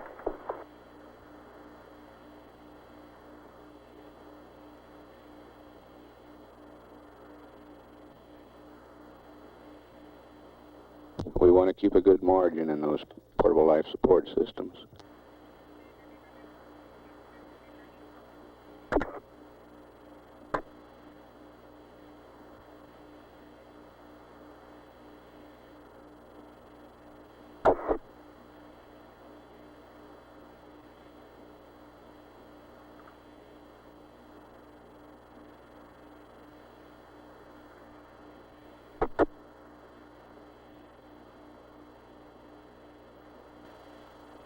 Okay, can you quickly stick this in my pocket, Neil, and I'll head on up the ladder.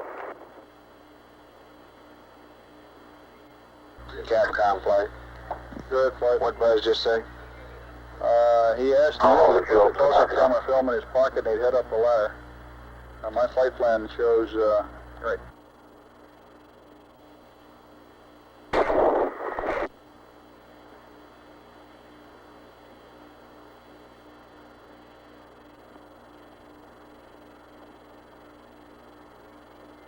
Around there, fella.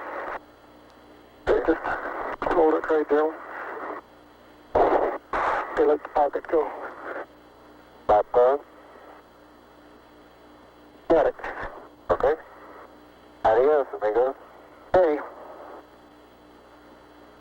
Anything more before I head on up? Could we get the ladder? One jump, please. Up the ladder, Capcom. Negative. Head on up the ladder, Buzz. Head on up. Buzz.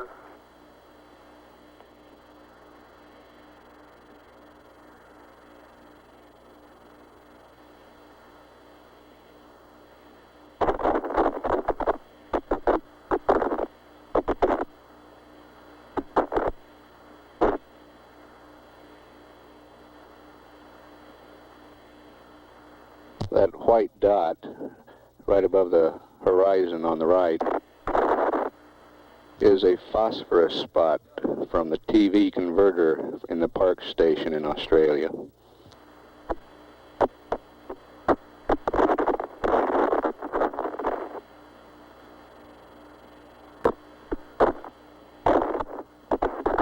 EMU flight. Go ahead. okay.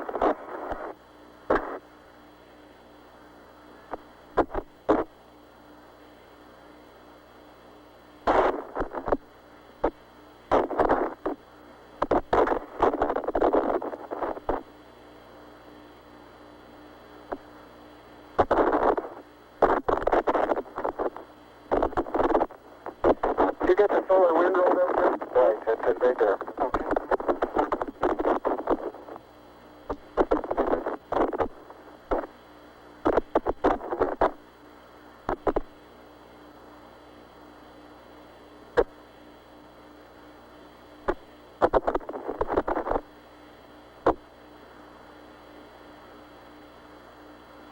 I think you can reach this hook that's hanging over here. You might entertain the idea of sending up the second one that way. Okay.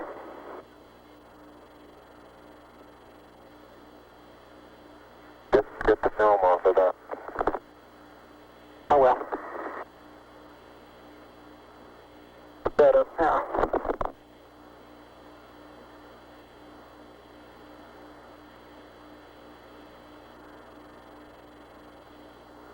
Okay, I'm heading on in. Okay.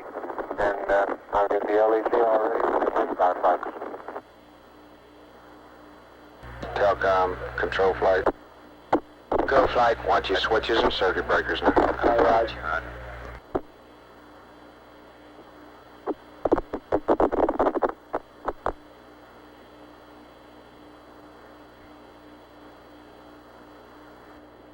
Neil's been on the surface a few minutes longer than 2 hours.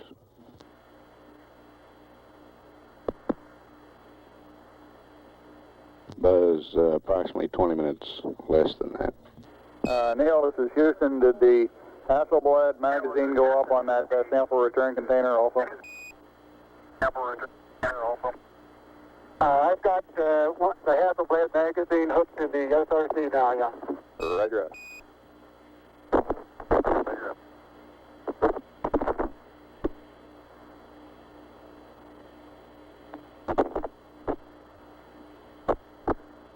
Flight, we're right on it now, as EVA. Say again? We're right on the timeline with that plus 15.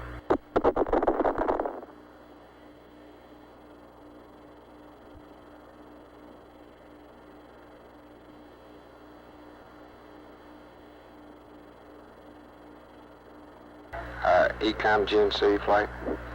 Flight Ecom? Okay, well, Mike's on the backside now. Let's get everything in order.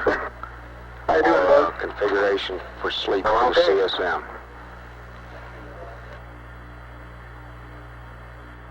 Roger, flight.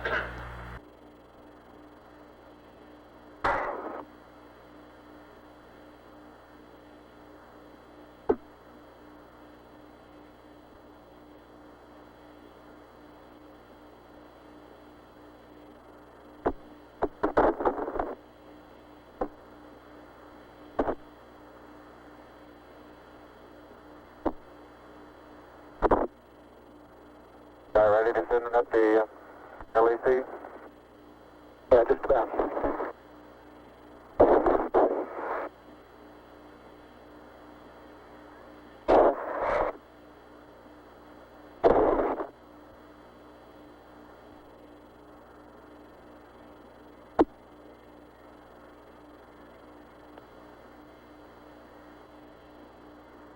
Hey.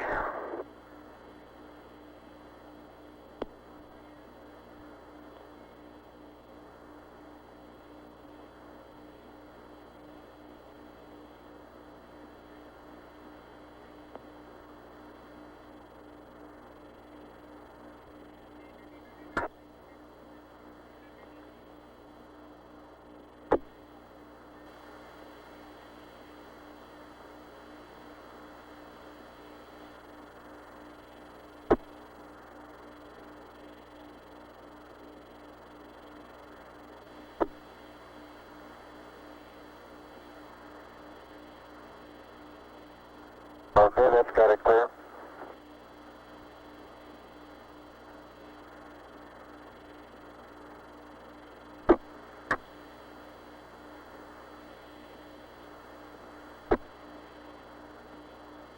Transferring the sample containers into the LEM cabin now. Uh-oh. Camera came off. I mean, the film pipe came off.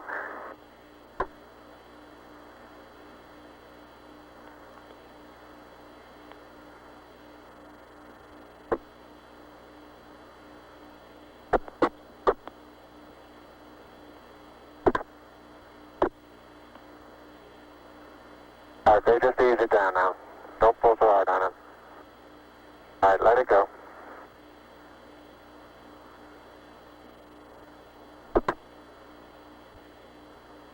Flight surgeon. Go, surgeon. Okay, we feel like it's CDR. Oh, you're getting that. I've got to get this camera. Heart rate here for a sufficient period of time. We ought to ask him to slow down and rest. You want an EMU check? Okay, Yes, sir. this one's in no problem. Let's get an EMU check on the commander. Neil, this is Houston. Request an EMU check over. EMU check over. Roger, got 3.8.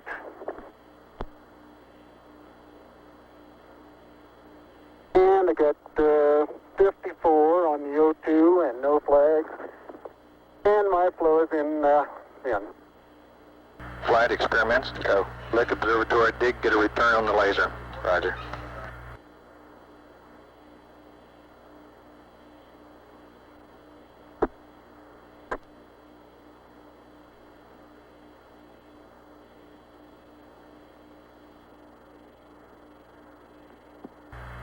You want to pass that one up, Flight? Negative.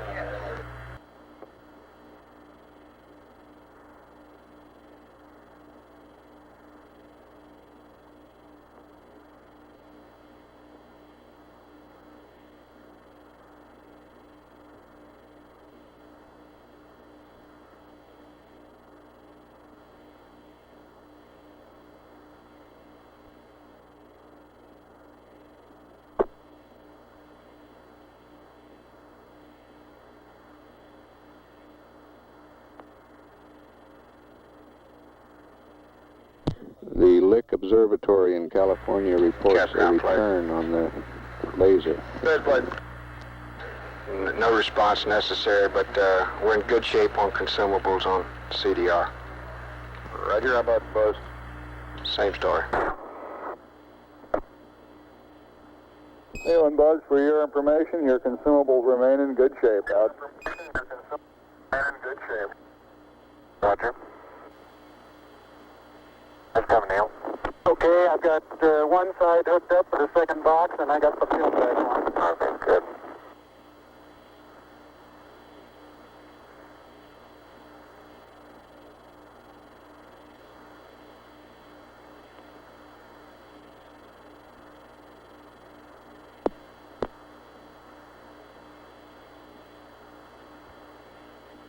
Why, that film from on the LEC is kind of falling all over me while I'm doing this.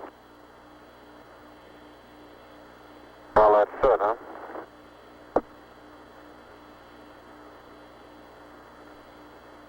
It looks like down here.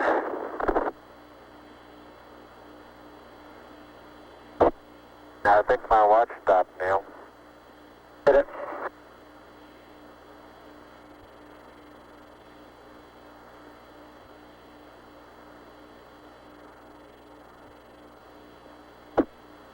Flight EVA, go. We haven't heard anything about Buzz doing anything about the sequence camera up in the spacecraft. I don't know whether it's worth mentioning or not, but it might be. He needs to put a new mag on and get some pictures of the LEC uppers. I don't know if he is or not. Okay, if you can just kind of hold it, but I think I can do the pulling. Okay. Stand by a minute. Let me move back.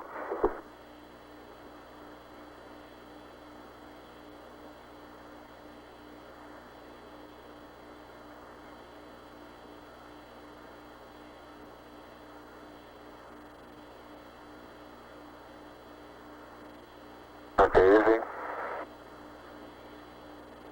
All right, easy on the hatch now.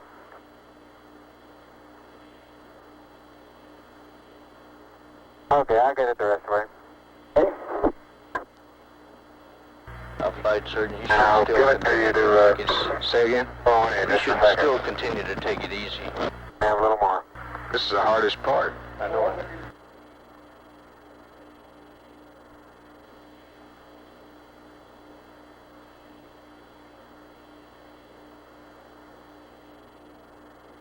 Two hours, 40 minutes on the PLSSs.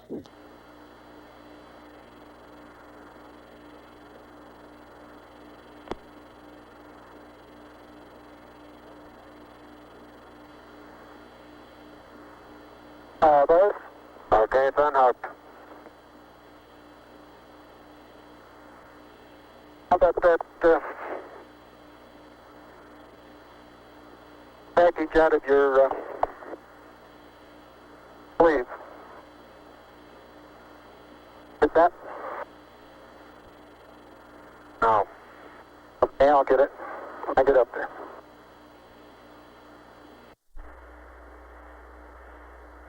Got it now? Yes, sir.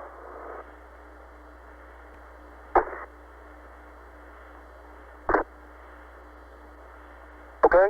Okay.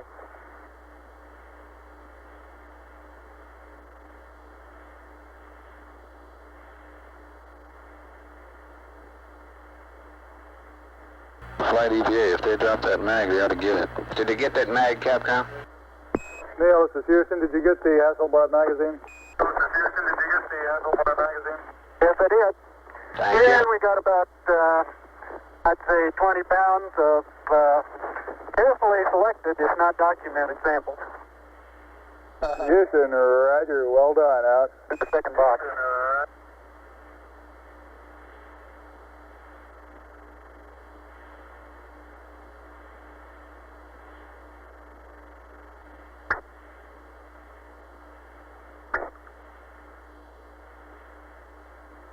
Unofficial time off the surface at 1:11:37:32. Now start arching your back. That's good. Plenty of room.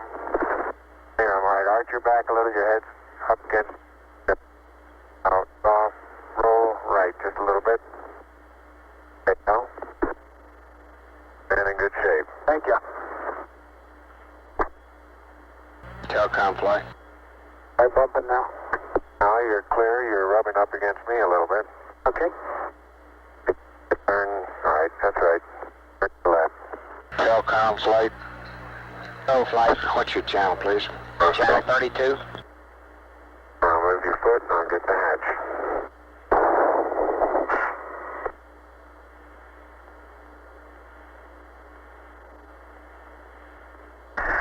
Okay.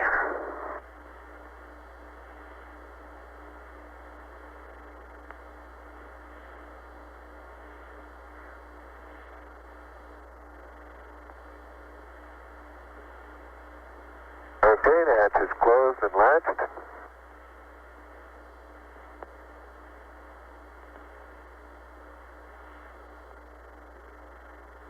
And verified secure. Okay. It's pressurizing. Yeah, that's what I'm looking for.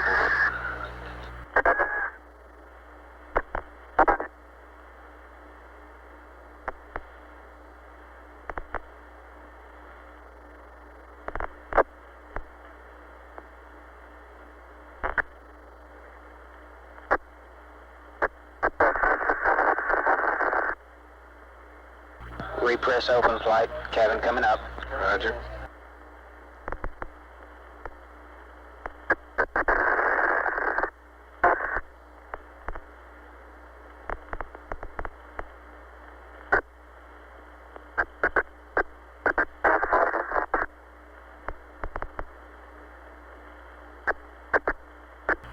Cabin pressure coming up. Real quick, Cliff, 2.7. MPAD would like us to have us support one more sighting if it's all right with you.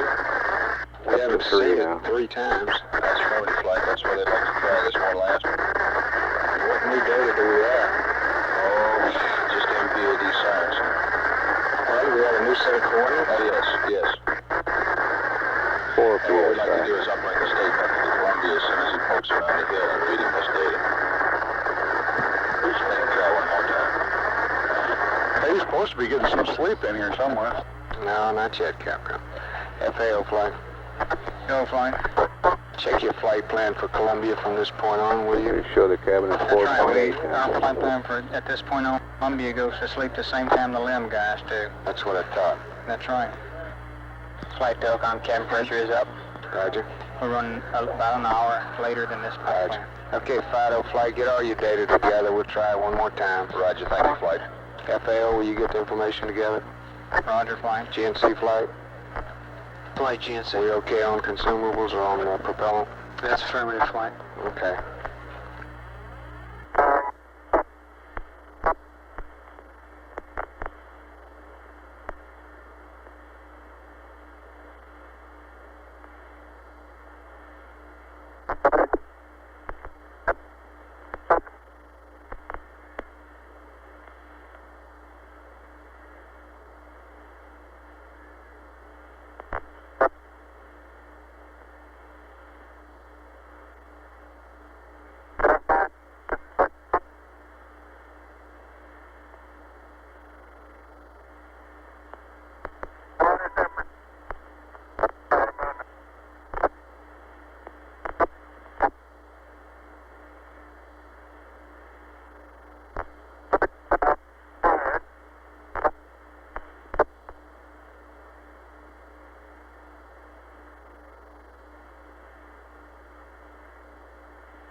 LEM's systems look good. Crewmen should now be transferring back to Tranquility Base's environmental control system, and later we'll switch to the vehicle's communication system. We estimate it'll be another 10 to 15 minutes before they're on the LEM communication system.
And a replica of the American flag on the lunar surface is now being erected here in the control center.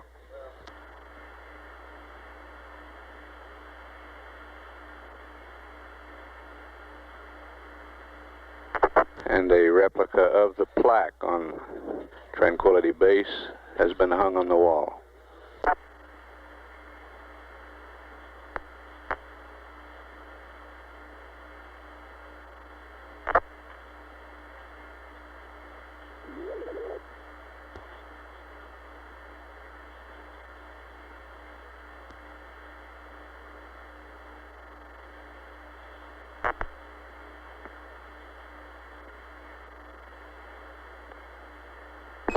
Neil, this is Houston. Neil, this is Houston. Radio check, over.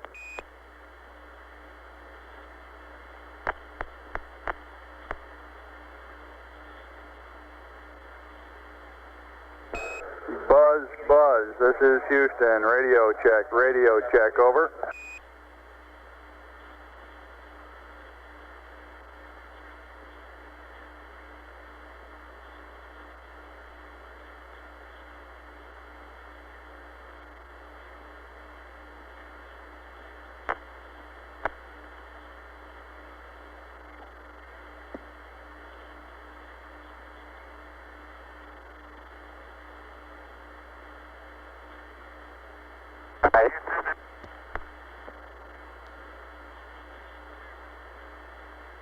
This is Houston. I copy a transmission calling Houston. All else was broken up, over.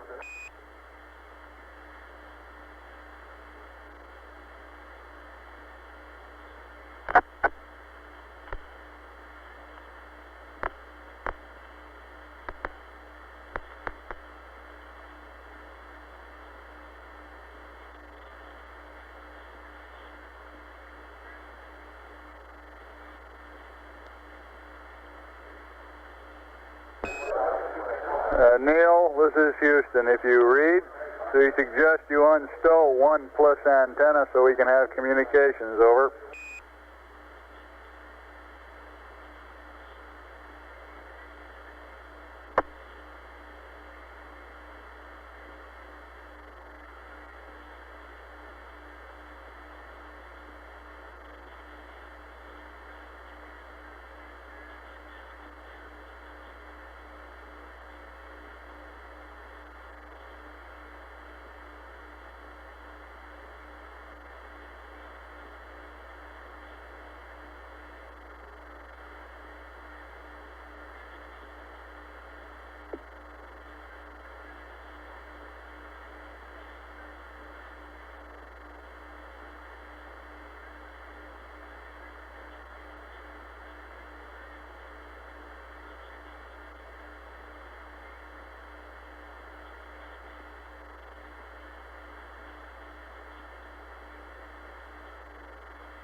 Receive.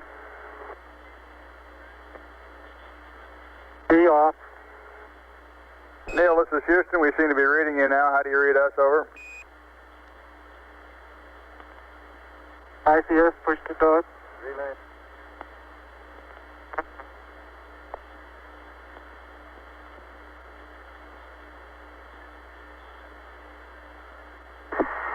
Houston, it's Tranquility. How do you read? Tranquility Base, this is Houston. Loud and clear. How us? Loud Loud and clear. We're in the process of switching over to LEMCOM here. Roger.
Tranquility Base, this is Houston. We'd like to verify your steerable antenna in track mode slew. We're going to do a communications handover here on Earth, over.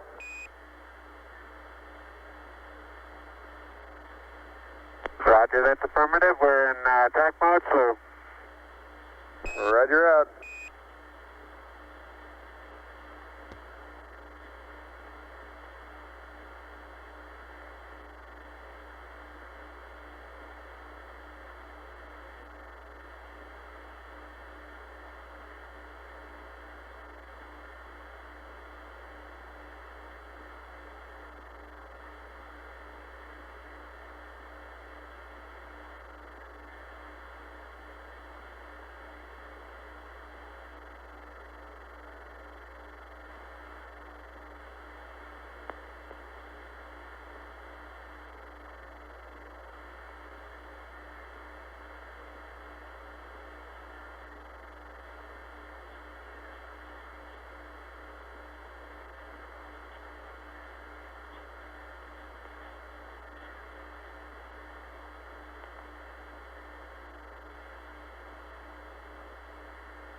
Columbia, Columbia, this is Houston, over.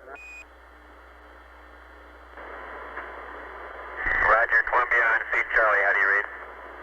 Roger, Columbia, this is Houston, reading you loud and clear on Omni Charlie.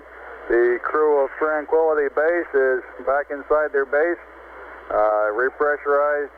They're in the process of doffing the plusses. Everything went beautifully, over. Hallelujah. And we'd like to get Pooh and accept from you. We have a state vector uplink, and after that, we'd like you to realign your platform to the new refs mat that we sent up a rev or two ago, over.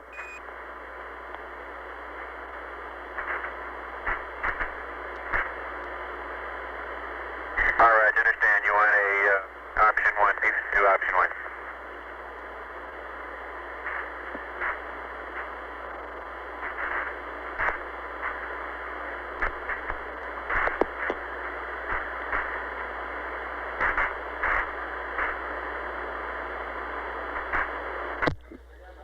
This is Apollo Control. Dr. Charles Berry reports the heart rates during this EVA period ranged from a low of 90 for both crewmen to a high of about 125 for Buzz Aldrin at peak periods, and a high of 160 for Neil Armstrong at peak periods. That top reading coming during the time he was transferring the rock boxes into the LEM.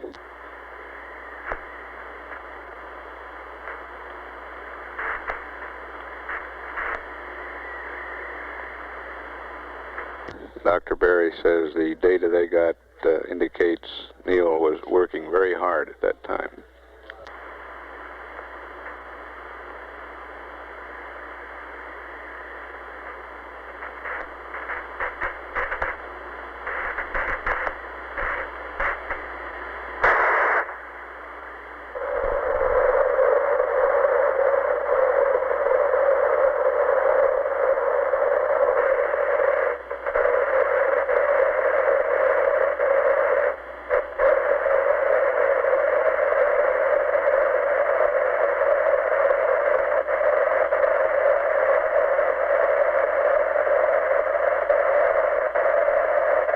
Columbia, this is Houston.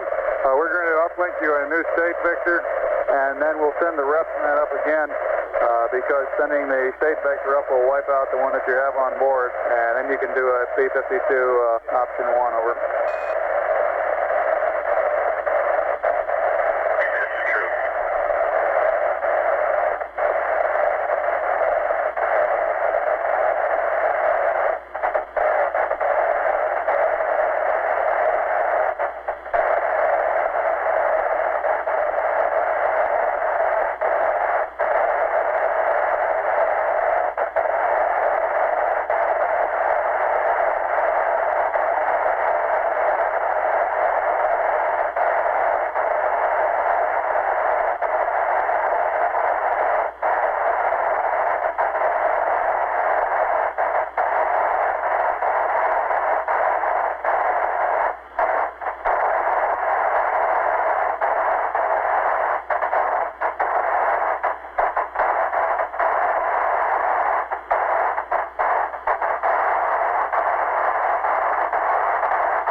Columbia, this is Houston. Do you read? Over.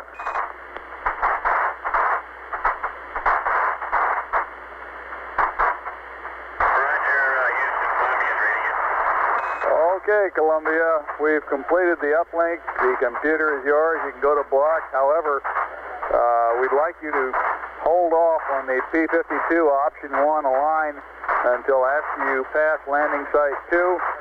And we're requesting that you perform another P-22 and attempt to find the LEM this pass. I've got some numbers for you when you're ready to copy. Over.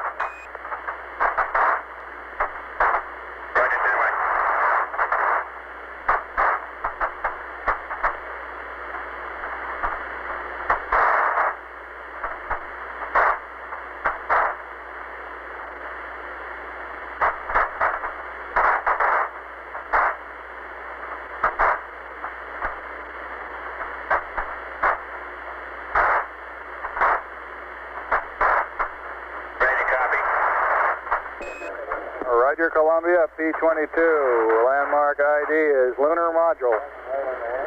Make that Tranquility Base. T1 112 2508. T2 112 3017. 4 nautical miles south. Time of closest approach 112 3152. Shaft 357.051. Trunnion 047.432. Roll 0. Pitch 250. Yaw 0. Read back. Over.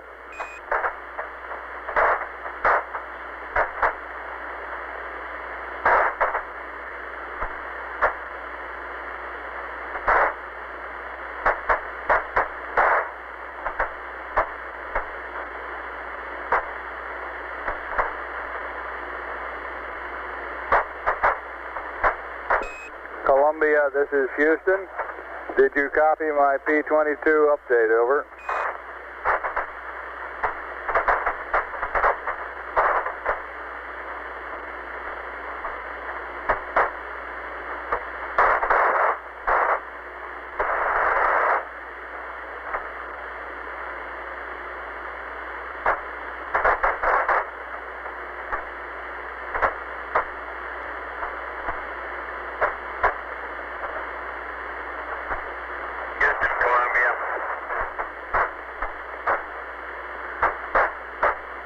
Columbia, this is Houston. Did you copy my P-22 pad?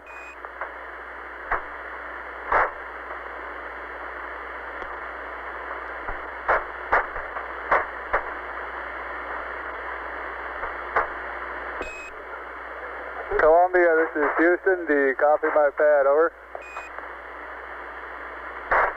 Negative, Bruce. Just give me the latitude, longitude over 2, altitude, and the grid squares. Never mind the other, you're broken up.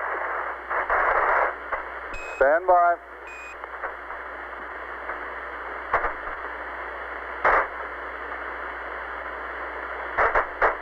Well, that is if you have new information. Otherwise, I'll just use the old numbers. No, wait a minute. We've got new information. Okay.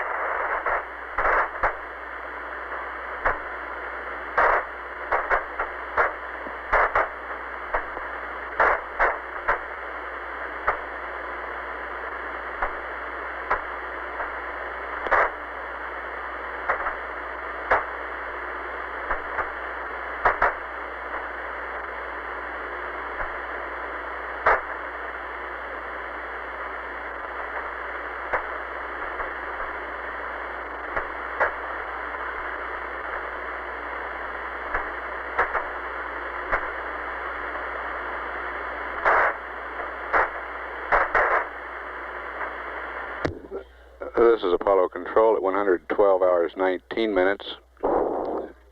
The inhabitants of Tranquility Base are still in the post-EVA cleanup period. Still have not fully configured the voice communications. However, we are getting telemetry, good telemetry from Tranquility Base, showing a cabin pressure of 5 pounds per square inch, temperature of 60 degrees. We expect to establish communications before too long.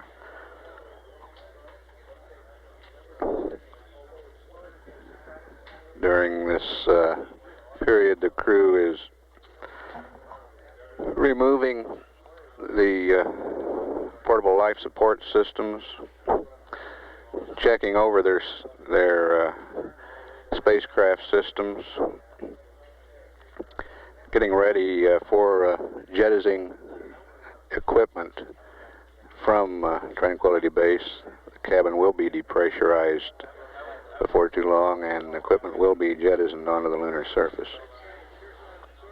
Tranquility Base, this is Houston. Can you give us some idea of how you're progressing on the bliss doffing and preparation for depress?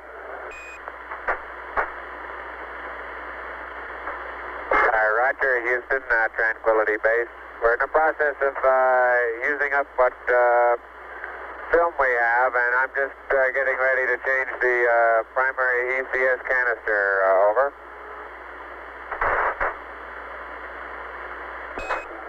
Roger, Tranquility. We'd like to hold off as long as possible on the lithium hydroxide canister.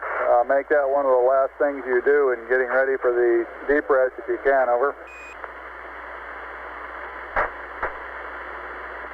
Roger, we're planning on doing that. I'm just wondering how much longer we want to wait, though. We've probably got another half an hour's worth of picture taken, and I guess we could run through an heat cycle and then change the canister and then depress, over. Roger, that sounds fine to us. Well, it'll be a little crowded in here for a while. Oh, we don't mind a bit.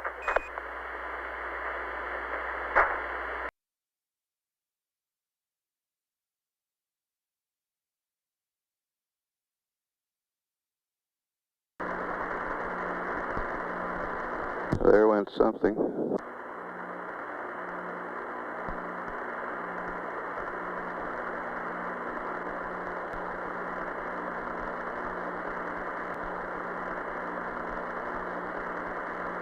Looked like a portable life support system.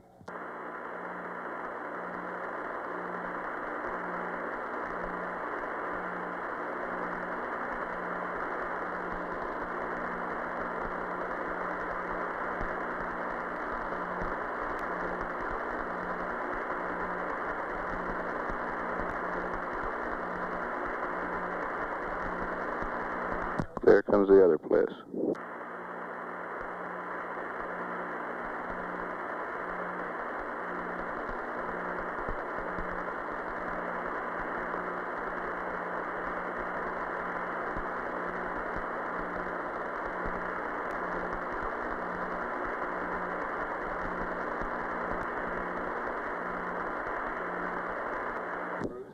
The experiments console reports the seismometer recorded both the impacts of those portable life support systems.